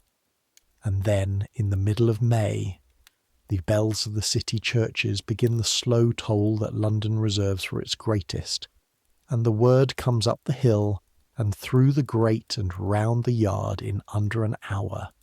Sir Samuel Pennant, Lord Mayor of London, is dead of the gaol distemper, caught across the courtroom air from prisoners he was trying, a man who never ate a prison loaf, never paid a prison fee, never spent a single night inside these walls. The sword-bearer follows him. An under-sheriff, jurymen, students of the law, spectators. Before it burns out, the count of the dead from those few days of sessions stands above 40, and London has a name for that springs a size that will outlive everyone in this story. They call it the Black Sessions. I told you at the very beginning of this night that the smell of this place would reach through a courtroom wall within the year and kill the Lord Mayor of London. You have now watched it happen. The vinegar was not enough. The open arcade was not enough. The judges' nosegays were not enough. Newgate had been killing prisoners quietly for 600 years, at wholesale rates, in the dark, and the city had found that arrangement perfectly supportable. What the city cannot support, it turns out, is retail. One Lord Mayor. Now suddenly there are aldermen asking questions about the wards, and physicians writing papers about putrid effluvia, and orders that the sessions house be washed with vinegar and fumigated with burning herbs before every sitting, and from this scare kept up by custom, long after everyone forgets the reason, comes a piece of theatre you could see with your own eyes into living memory. Judges at the Old Bailey processing to the bench carrying little bouquets of garden flowers, nosegays against a prison that was torn down before their grandfathers were born. That's how hard this spring frightens them. 200 years of flowers. You do not yet know, because nobody alive yet knows, that within 2 years a clergyman named Stephen Hales will mount a great windmill on this very roof, driving bellows to suck the ward air up trunks and out over the leads, one of the first machines in the world built to save prisoners' lives and that the carpenters who install it will sicken at their work 7 of 11, because the air of Newgate defends itself. And no one, not Hales, not the College of Physicians, not a single learned man in Europe, knows what you are holding in your hand every evening when you sit on the barrack edge and drag the boxwood comb through the seams of your shirt. The fever is not in the air.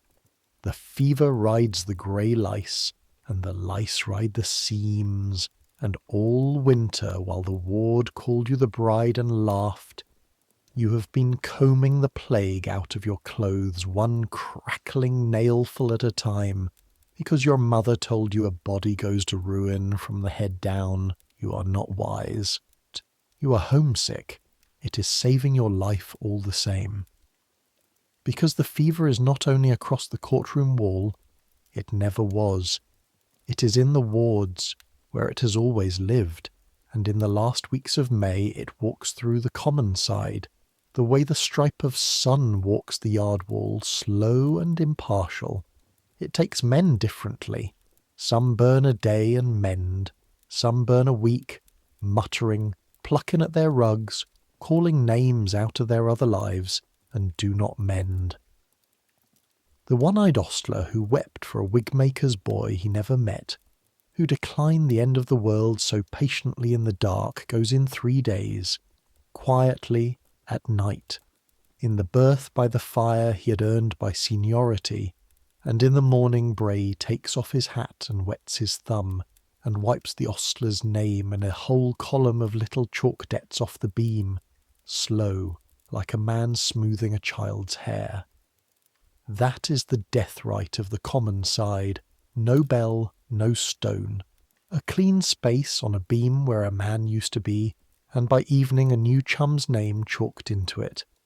2 others follow him inside the fortnight, men you knew by cough and snore if not always by name, carried down the spoon-worn stairs feet first, and the ordinary reads the service at the door of the cart and means it, whatever else he sells. Those weeks are the making of people, and the weighing of them, and you learn more about everyone you know in 20 days than in the whole 7 months before. Mary Sellis moves into the sickness like a woman walking into her own house. This is the thing she does not charge for, remember, and now you find out what it is she does. She sits with them. She boils every shirt in the ward over the fire in a great wash kettle, on her own coals, swearing at Bray when he frets about the fuel tally, and though she cannot know it, that boiling kills more fever than every nosegay in the Old Bailey. She holds the ostler's hand through his last night, and when you offer, awkward at the door, to sit a turn so she can sleep, she looks at you a long moment and then makes room on the bench, and the 2 of you see the morning in together beside a dying man, saying nothing, and from that night she stops calling you Bookman and starts calling you Daniel. Silas organises. Vinegar for the ward, bought through Grindle, and here is a thing you would not have wagered a farthing on in October. Grindle sells it at cost. Actually at cost, the toll gate open and free for the first time in the history of toll, and when Bray remarks on it, the old turnkey looks at him with those flat lodge eyes and says, "I carried 3 of you down them stairs in the year 29. I don't fancy the exercise at my age," which, from Grindle, is grief. And you write. That is your post in the sickness, and you learn what your trade is actually for. Not petitions now, last letters. You sit by the barracks of burning men with your ink-pot and your fair clerk's hand, and you take down at no charge whatever they need said, to wives, to mothers, to brothers not spoken to in 20 years. Forgive me, forget the £4, kiss the girls. I was not always what this place made me.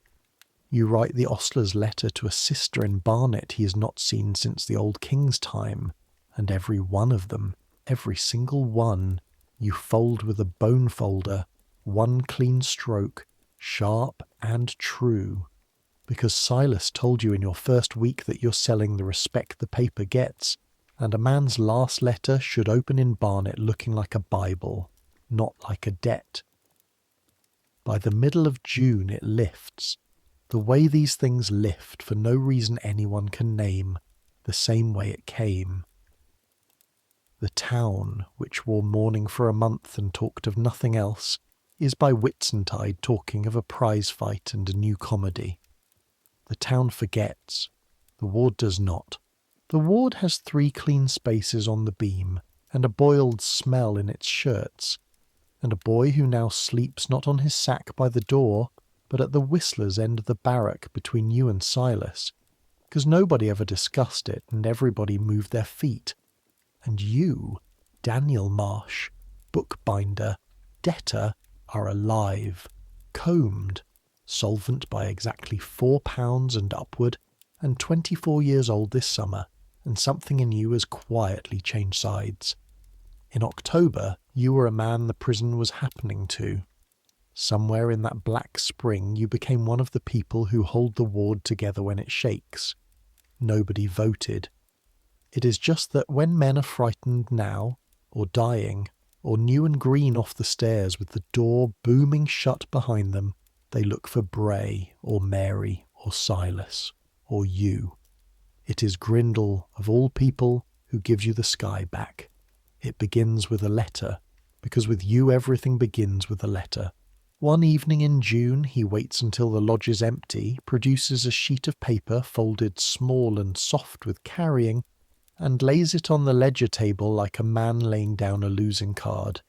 His son is at sea, it turns out, 3 years now, an Indiaman's carpenter's mate somewhere between here and Canton, and the shipping agent in Leadenhall Street who holds the boy's remitted wages has been deaf to Grindle's inquiries, because Grindle reads print well enough but writes nothing beyond his own name, and an agent can smell that in a letter, and agents do not exert themselves for men who cannot spell exert. So you write it for him. Proper clerk's iron, reference to the ship, the voyage, the sums remitted, the acts of Parliament that stand behind a seaman's wages, your most obedient humble servant. You fold it with the bone folder, 1 stroke.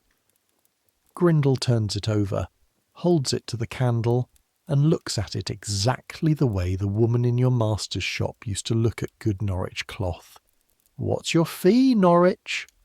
"4d," you say, because it is a 3-penny letter, and he would trust nothing free. He pays it. Then he stands there jingling his keys, which for Grindle is a speech, and finally says, "Come up top a minute. There's a thing wants looking at on the leads. If the keeper asks, you're helping me look at it." The stairs above Tangier you have never climbed. 2 more turns of the spiral, a door with a lock like all the other locks, and then, without any warning your body believes, the evening sky, the whole of it, from edge to edge of the world. You stand on the leads of Newgate, on warm lead sheeting that gives softly under your shoes like living skin, among chimney stacks and pigeon dung, gripping an iron stay, and you cannot speak. You had forgotten. That is the truth, and it is a truth about walls that nobody tells you. You had honestly forgotten what distance looks like. For 8.5 months, the farthest thing your eyes have focused on has been the top of the yard wall 60 feet away. Now London lies below you in the last light, all of it at once, and your eyes ache trying to change their reach, like legs after a ship. St. Paul's takes you first because it takes everyone first. The great dome riding over the smoke not 400 yards off, lead grey and gold-tipped, 365 feet from the churchyard to the top of the cross, finished in your father's lifetime, the largest thing your eyes have ever rested on. Around it, Wren's spires stand up out of the roof sea like masts. Bowchurch, Brides, a dozen more, each one a name you've only ever heard as a bell. South, past the roofs, the river, bending silver, and stitched across it the old bridge with its houses on it, and below bridge the masts, hundreds upon hundreds, a drowned forest of them reaching down the pool toward the sea, ships from every water in the world unloading sugar and silk and tea and men. Bankside smoking across the water, where Jonas is rowing his tides again this very evening, one speck among the wherries. And north and west, beyond the town's edge, actual green, the hills at Highgate and Hampstead, hazed with distance where the coaches stood axle to axle in April waiting for the world to end. Somewhere out of sight beyond the smoke, north-east, 109 miles of road runs to Norwich. You look at the gap in the hills where it goes for a long time. Under all of it, the sound. You've heard London for a year through a wall, one street at a time. From up here it is one single sound. The sound of 500,000 people cooking supper and shoeing horses and shutting shops and calling children in. And it rises off the town like heat off a griddle, and it does not care about you at all. And that, strangely, is the comfort. You're one man on a roof with a debt that 3 streets away has never been heard of. The city swallowed you, the way they said it would, and the city is so vast that it does not even notice the swallowing. You're barely a cog in it, barely a tooth on a cog, but you are here. You are in it, of it, still alive in it, and your trade is in your hands, and the road home is still where you left it between these hills. Then you look down, and there is the other thing, the thing you actually came up to see, though Grindle would never say so. Straight below, framed in its high walls, small as a tabletop, the debtor's yard, the pump, the upturned tub, tiny grey figures moving in the last light along the eastern wall, and you know their names, every one, and you know what they are doing, because the evening stripe is on the stone, and they are following it with their faces, taking their light second hand, the way you have done 300 times. From up here you can see both truths at once, and they do not cancel. The yard is a stone well at the bottom of a mountain of masonry, and the yard is 60 feet from the biggest, richest, loudest city on earth. Both are true. That is the whole lesson of the leads. Grindle stands beside you, jingling, looking out at the town he has watched from this roof for 30 years. "See the dome," he says at last. "Man that built that had his son let down the inside of it on a rope, they say, to check the work. And the man that paid for it is dead, and the men that carried the stone are dead, and there she stands, and will stand." A pause. The keys settle. "I've turned keys here since the year 18, Norwich. You know what I've learned off this roof? Every soul down there is inside something. Debt, trade, marriage, the King's press, their own heads. Everyone. The only difference with our house," and he knocks his boot gently against the leads of Newgate, "is ours is honest enough to show you the wall. Most of them down there never find out where theirs is. He gives you a quarter of an hour, to the minute, because he is Grindle. Then the door, the spiral, the smell rising to meet you like water closing over your head, layer by layer, the ward, the tallow, the old stone, the whole known weight of it. And here is what has changed, the only thing, but it changes everything. As the door of Tangier booms behind you and the key turns, some part of you stays calm, because some part of you is still standing on the leads, holding the whole city in its eye, knowing exactly how small this room is. They can lock the room. They cannot lock that. After the leads, something shifts, not dramatically, not in any way you could point to and say, there, that is when it changed.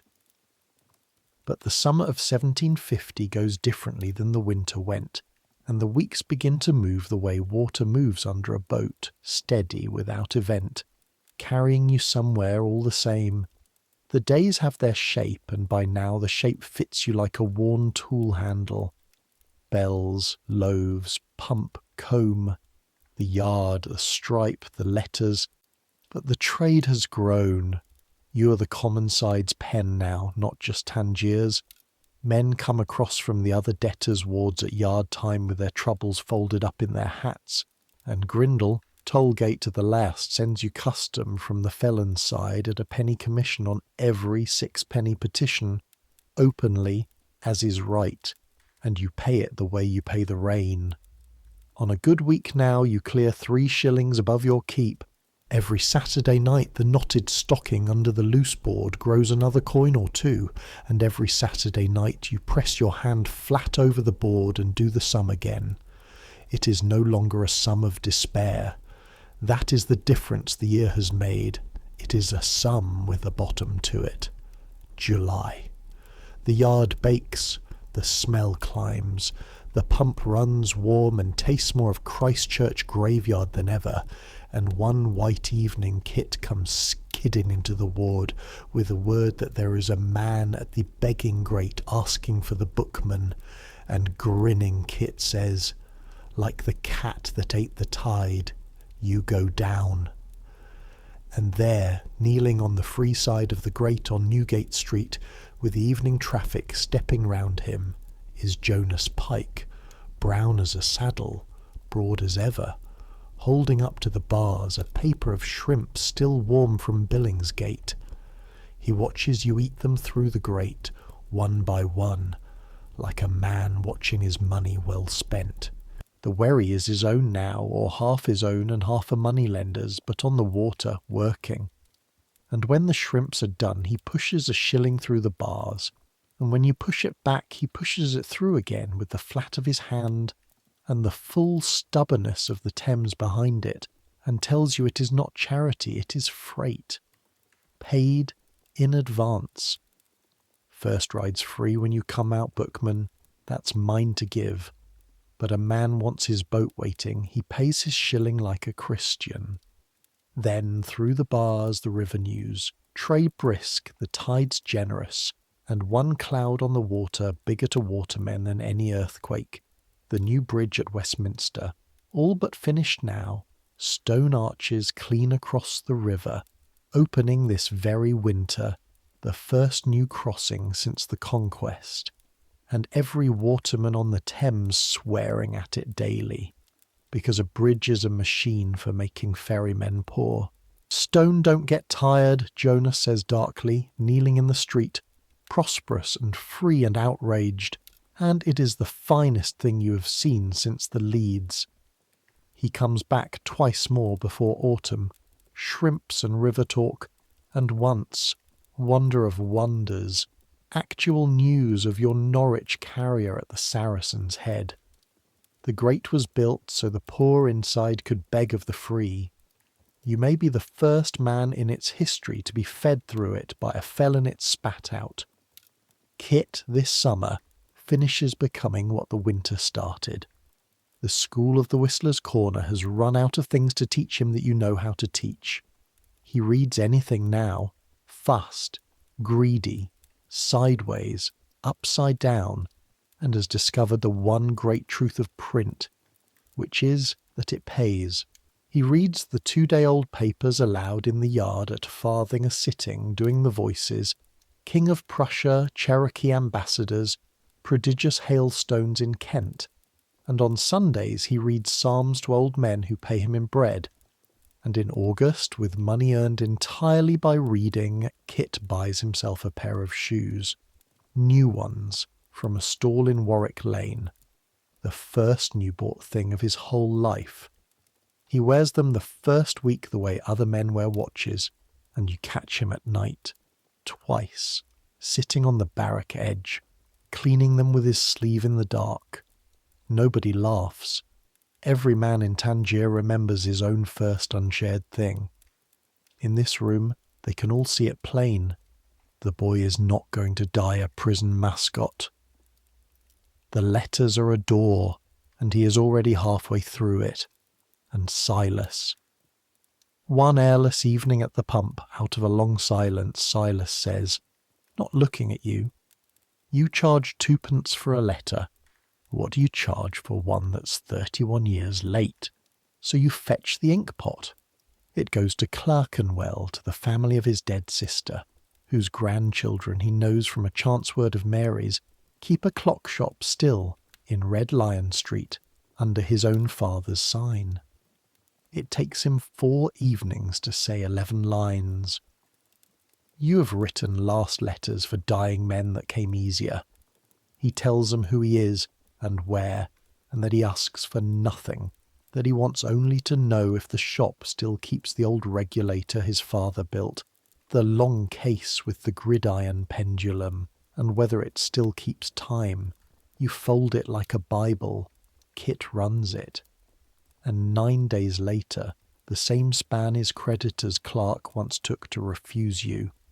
There comes back to the grate a small deal box, and in it a letter in a young woman's hand and a fat silver watch. Old-fashioned, plain, ticking.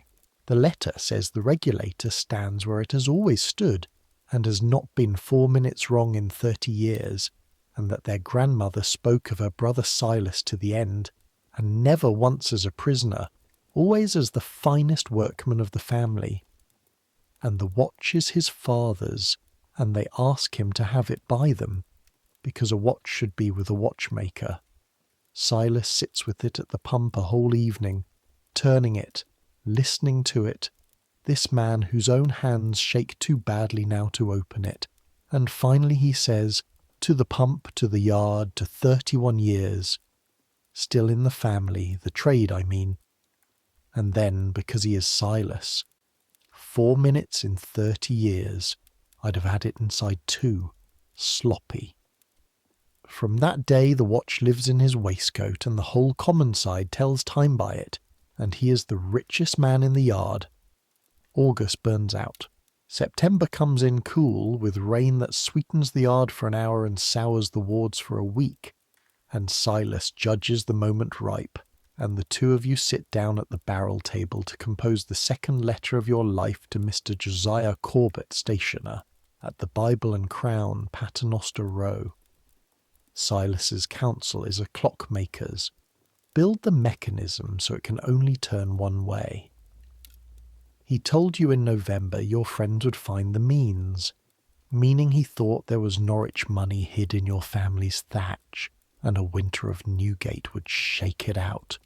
There wasn't, and it didn't, and he has now paid his own lawyer for a year of your lodging in the most expensive poorhouse in England, and collected not 1 farthing. And boy, the times have changed since November. His street buried men this spring for no worse crime than sharing a courtroom's air with this house. Every gentleman of the row now knows in his bones what we have always known. Newgate does not stay inside Newgate. You're not asking him a favour. You're offering to stop costing him money. Say the sum you can put down. Say it plain. First line. Nothing opens a creditor's ear like the chink of the actual. So the letter says, £4, ready money, paid down on composition. The remainder of the debt, with costs acknowledged in full, to be worked off in binding at trade rates. 4 shillings withheld from every week's wages, under the oversight of any master binder or stationer Mr. Corbett shall name, with your articles of agreement drawn ready for his correction. It does not beg. It does not once mention mercy, or the fever, or the year. It is an offer of business from a tradesman standing up, and it is the finest single sheet of writing you have ever made.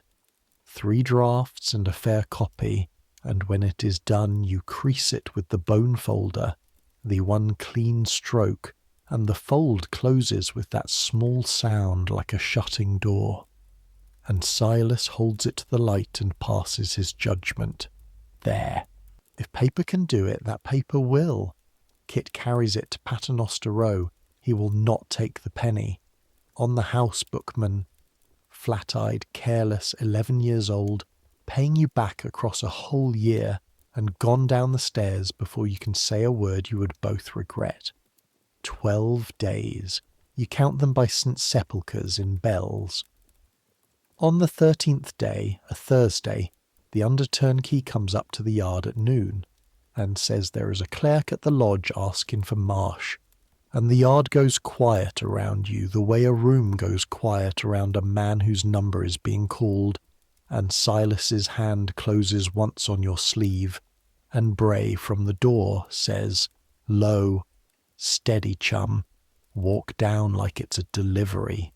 It is Corbett's clerk, the same careful hand that wrote you 4 cold lines in November, an elderly, dry, exact man with ink on his middle finger, and he has brought papers, and the papers say what papers have been deciding about your life all year.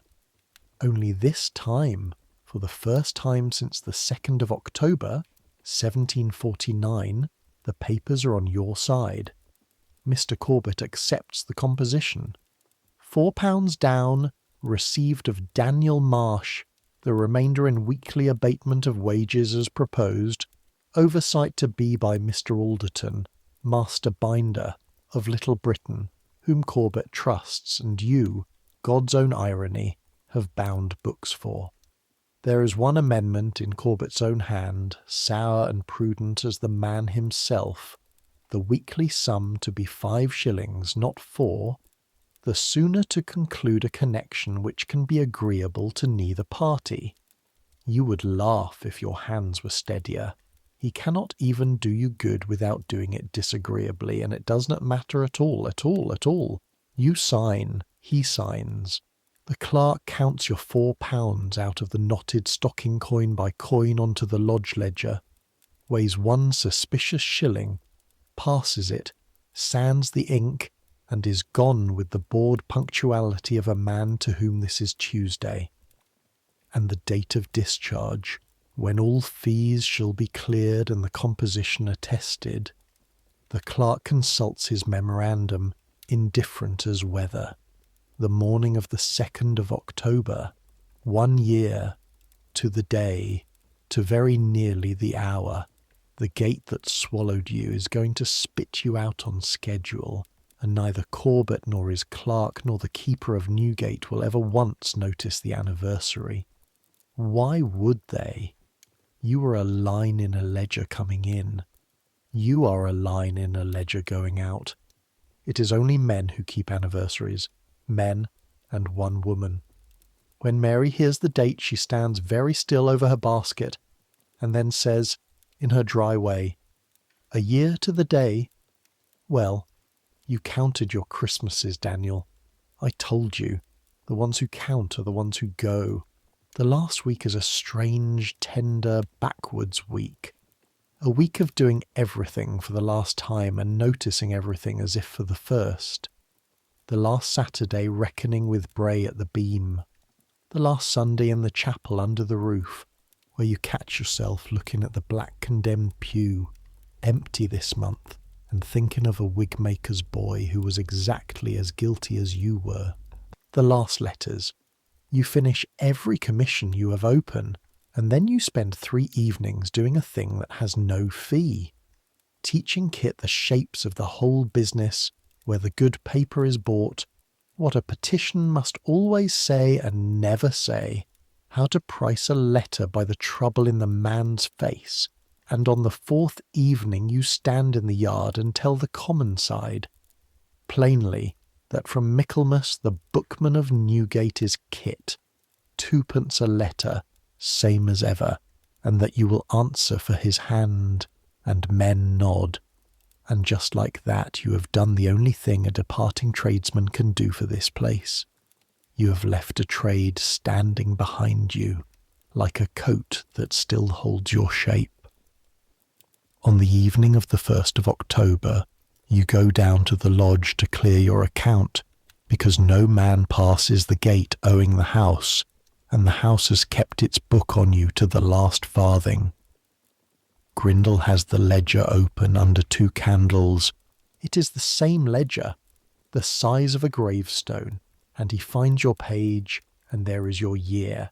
In his careful looping hand, a fee at a time. He reads the discharge reckoning aloud, without hurry, an item to a breath. The keeper's discharge fee, 6 shillings and 8 pence, ancient as the stones. Nobody remembers why that sum. It is the sum. Turnkeys' fees on discharge, 4 shillings. The chamberlain, 2 shillings. Entry of the composition and certificate of the same, 2 shillings. 14 shillings and 8 pence to be paid before the gate opens.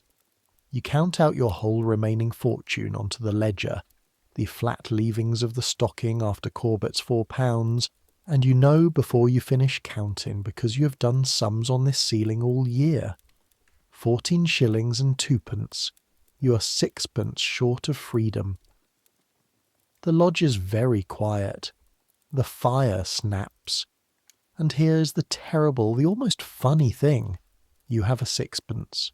It is lying against your hip this minute. Silver, hold, warm, sewn into your waistband by your mother's hand on a Norwich morning 6 years ago. Carried at the Boyne by her father.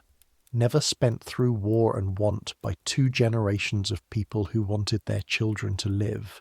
It would settle the account.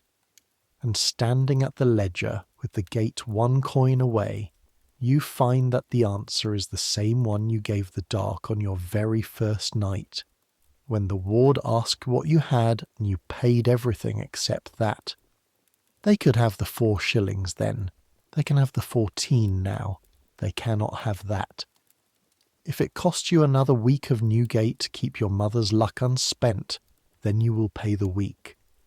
You're actually drawing breath to say so when 6 pennies come down on the ledger, one at a time, deliberate as bells, counted out of a leather purse by a small quick hand at your elbow. Kit does not look at you. He looks at Grindle, flat-eyed, businesslike, 11 years old, and says, 6 pence, entered to the account of Daniel Marsh. And I'll have it wrote down proper, Mr. Grindle, that the bookman went out clear. Grindle looks at the pennies, looks at the boy, and writes it down proper, and sweeps the coins into the box with the exact unhurried motion Bray used on your garnish a year and a world ago, and rules the line under your page and says the words of the house.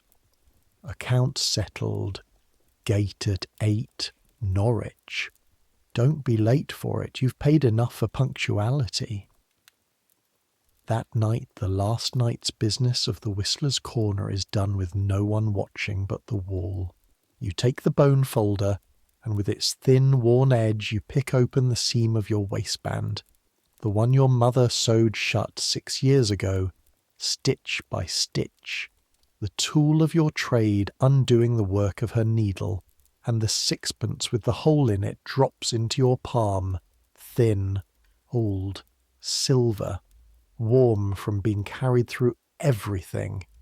And you take Kit's hand, and you press it in, and you close his fingers on it, and you tell him what it is. Carried at the Boyne, sewn in at Norwich. Never spent through a war, a famine year, 5 years of London, and a year of Newgate. Not because it could not buy anything, but because it already does the only thing it needs to do every day, just by being kept. You say it to him the way the dark once said it to you. Somebody, somewhere, wants you to live. Kit stands with his fist closed round it and his jaw working, and for once, for the only time in the year, the flat weighing look is gone entirely, and he is just a boy in a prison at night holding 6 pence. And then he does the finest thing his 11 wise years know how to do. He nods once, like a man closing a bargain, and stows it in his innermost pocket and says, "Horse, I'll not spend it." "I know," you say, and that is the whole conversation, and it is enough, and better men have signed lesser treaties. The goodbyes are taken the way this house takes everything, in small coin, without ceremony. Mary looks you over a last time on the stairs, chin to shoe. the way she measured you the first evening and pronounces the verdict of the establishment. The elbow held then. It did. The double patch has held since March, through a fever spring and a working summer, and when you tell her so, and try to say the rest of it, the nights she sat, the shirt she boiled, the name she called you when she stopped saying bookman, she takes the last shirt from your hands to wash it for the morning and says only, "First one's free," which is Bray's line, stolen in open court, and goes down the stairs laughing at her own joke like a girl. Silas takes his leave at the pump, sitting on the upturned tub, his father's watch ticking in his waistcoat, and gives you the last lesson exactly where he gave you the first. You know it all now, boy, so I'll only say it once more for the road. The walls don't kill you, the fees do, and listen. The stick comes up, points east, at the wall, at the city beyond it. Out there they don't call them fees. They call them rent and interest and custom and what's owing, and out there the yard is bigger and the beam is bigger and the chalk is a ledger in a stationer's shop on Paternoster Row. Same house, boy, bigger yard. So keep doing out there what you learn to do in here. Count what comes in, count what goes out, keep one clean thing that's yours that they can't have, and pay the garnish cheerful, because standing's worth more than silver. He stands with effort and shakes your hand, clockmaker to bookbinder, one measuring trade to another, and his hand shakes in yours the way it always shakes, and his eyes are perfectly steady. You were the best apprentice I ever had in this yard. Tell Norwich the time was kept.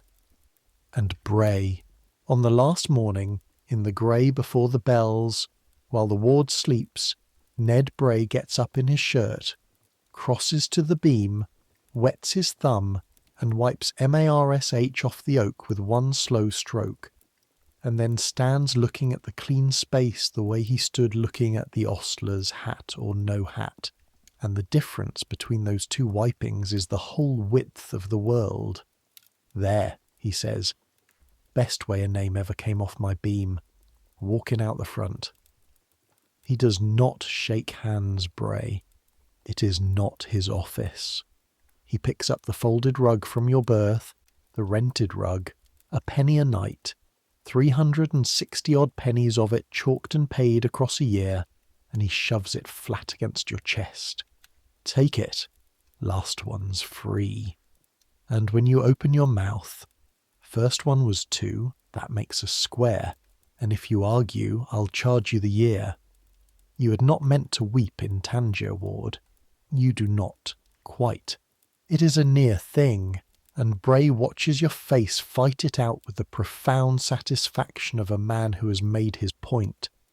And then the bells are ringing, not one church, but dozens, near and far, arguing about the hour the way they have argued over every hour of your year, and St. Sepulchre's great voice arrives in the stone half a breath before it arrives in the air, the way it always does, and it is 8 o'clock in the morning on the 2nd of October, 1750, and Grindle is standing in the doorway of Tangier with his keys, saying the sentence you have heard him say to other men 300 times and never once to you. Marsh, gate.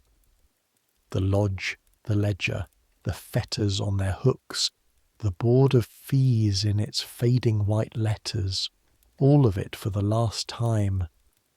The small door in the great one, the same door that opened for you in the October dark a year ago and let the smell out to meet you. Grindle works the locks without hurry because Grindle does nothing with hurry, and then he pauses holding the door and gives you the second free thing you've ever had from him, and the last. "You wrote a fair letter for me, Norwich," he says.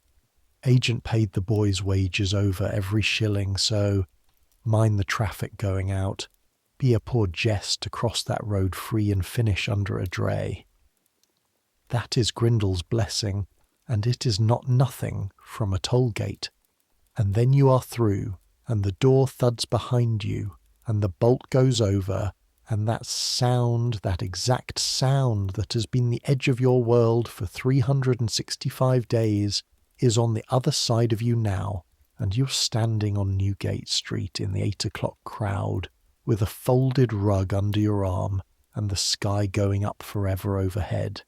And nobody in the whole streaming, shouting, indifferent city looks at you at all. You stand there long enough to be sworn at by 2 porters and a woman with a basket of onions. You're grinning like a village idiot at a coal cart. The road through the arch is jammed. The sheep are crying somewhere towards Smithfield.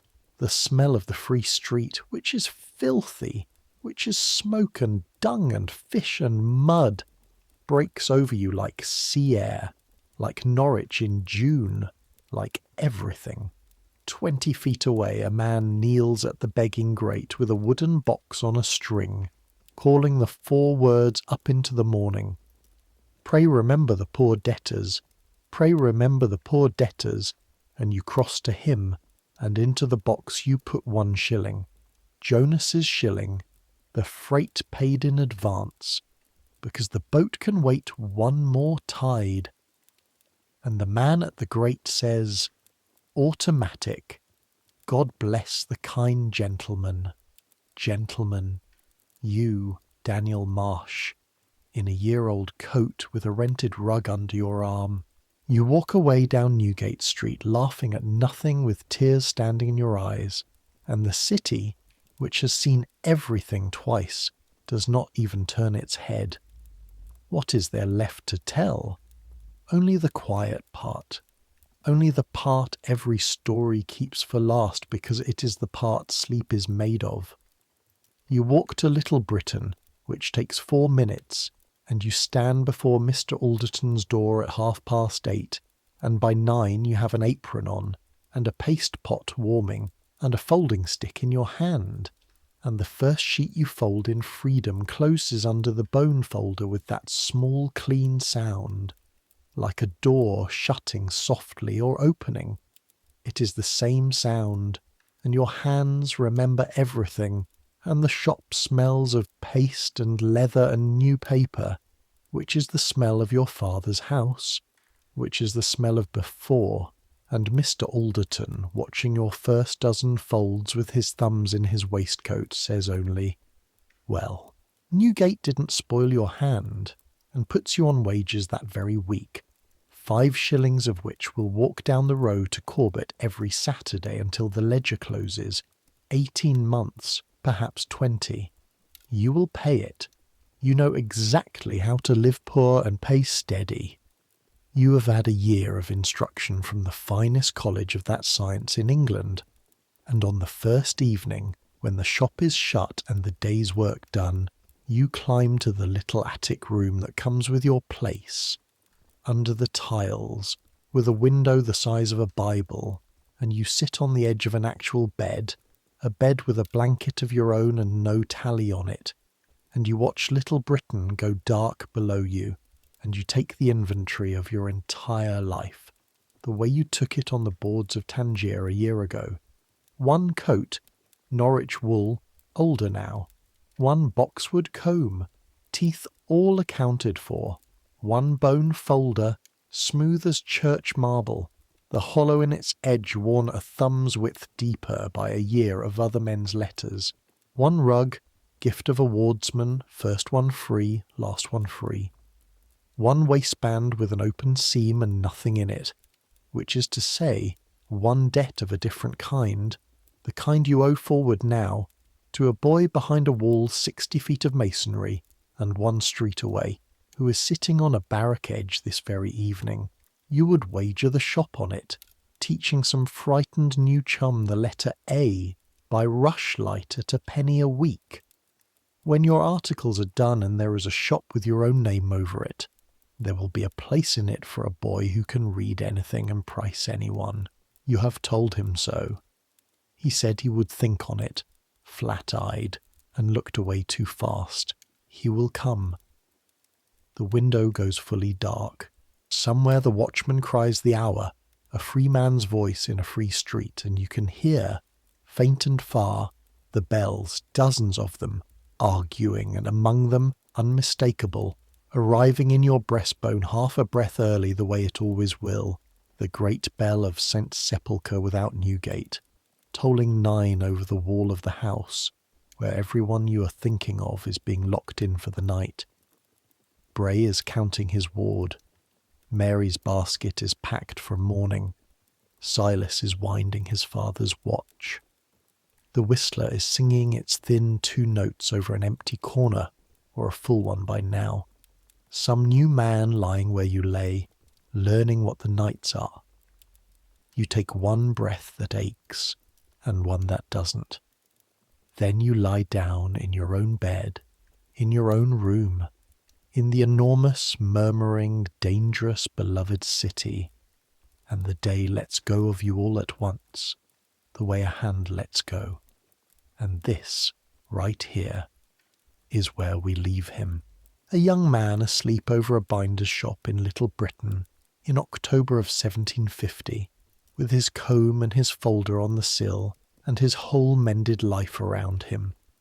Breathing slow, you can leave him now. He is warm enough. He is fed enough. He is safe enough. And that, as a wise old man with a ticking waistcoat would tell you, is not nothing. That is everything. That is enough. Tomorrow there will be paste and paper and wages. Tomorrow there will be 5 shillings for Paternoster Row, counted out without bitterness, a fee like all fees, paid cheerful for standing. Tomorrow, some Saturday soon, there will be a wherry at Blackfriars Stairs, and a broad brown grinning waterman who owes a bookman a ride, and the tide will carry them down past the bridge for the pure pleasure of it, and the tide will charge nothing because it is the tide. But that's tomorrow. Tonight there is just this, a dark room, a bed that is his, bells far off, meaning nothing but the hour, the same as the night before, the same as the nights to come, the same as all the slow-mended years stretching out ahead of him, years we know he cannot see, the shop he will have, the boy who will come to it, the letters he will write home, the road to Norwich travelled at last in a green June with the dust rising. Let him sleep. He has earned it, penny by penny, fold by fold, night by night. Nobody ever earned it plainer. Centuries will pass. The Newgate you have lived in this year will change beyond recognition, and then it will vanish altogether. 20 years on, they will pull down the crooked 5-story pile above the arch and raise a grim new Newgate of grey stone, and 10 years after that a mob will burn it in a single June night, and it will be rebuilt again, and for another century its shadow will fall across the same street, until in 1902 the wreckers come, and stone by stone 600 years of it, Newgate is carried away in carts, and nothing at all is left of the sternest address in England but the name of a street.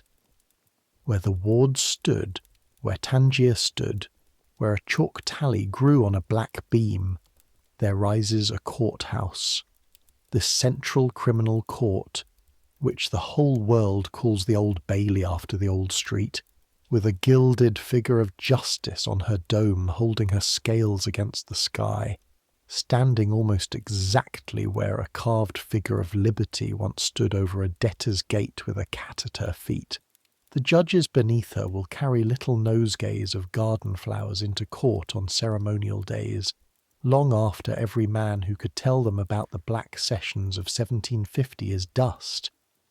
The debtors' prisons themselves will go, all of them, the whole ancient trade of caging men for their ledgers, swept away by Act of Parliament in your great-great-grandchildren's time, and the day will come when no one in England can be locked up for £11, 8 shillings and 4 pence, and almost no one will remember that anyone ever was.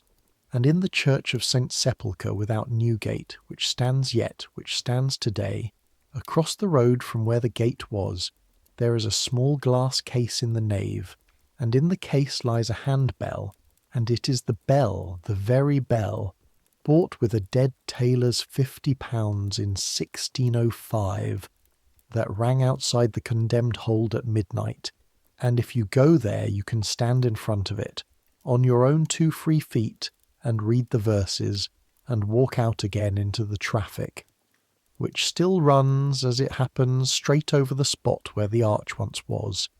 But people will still sign papers for their friends. Centuries on, they are signing them tonight.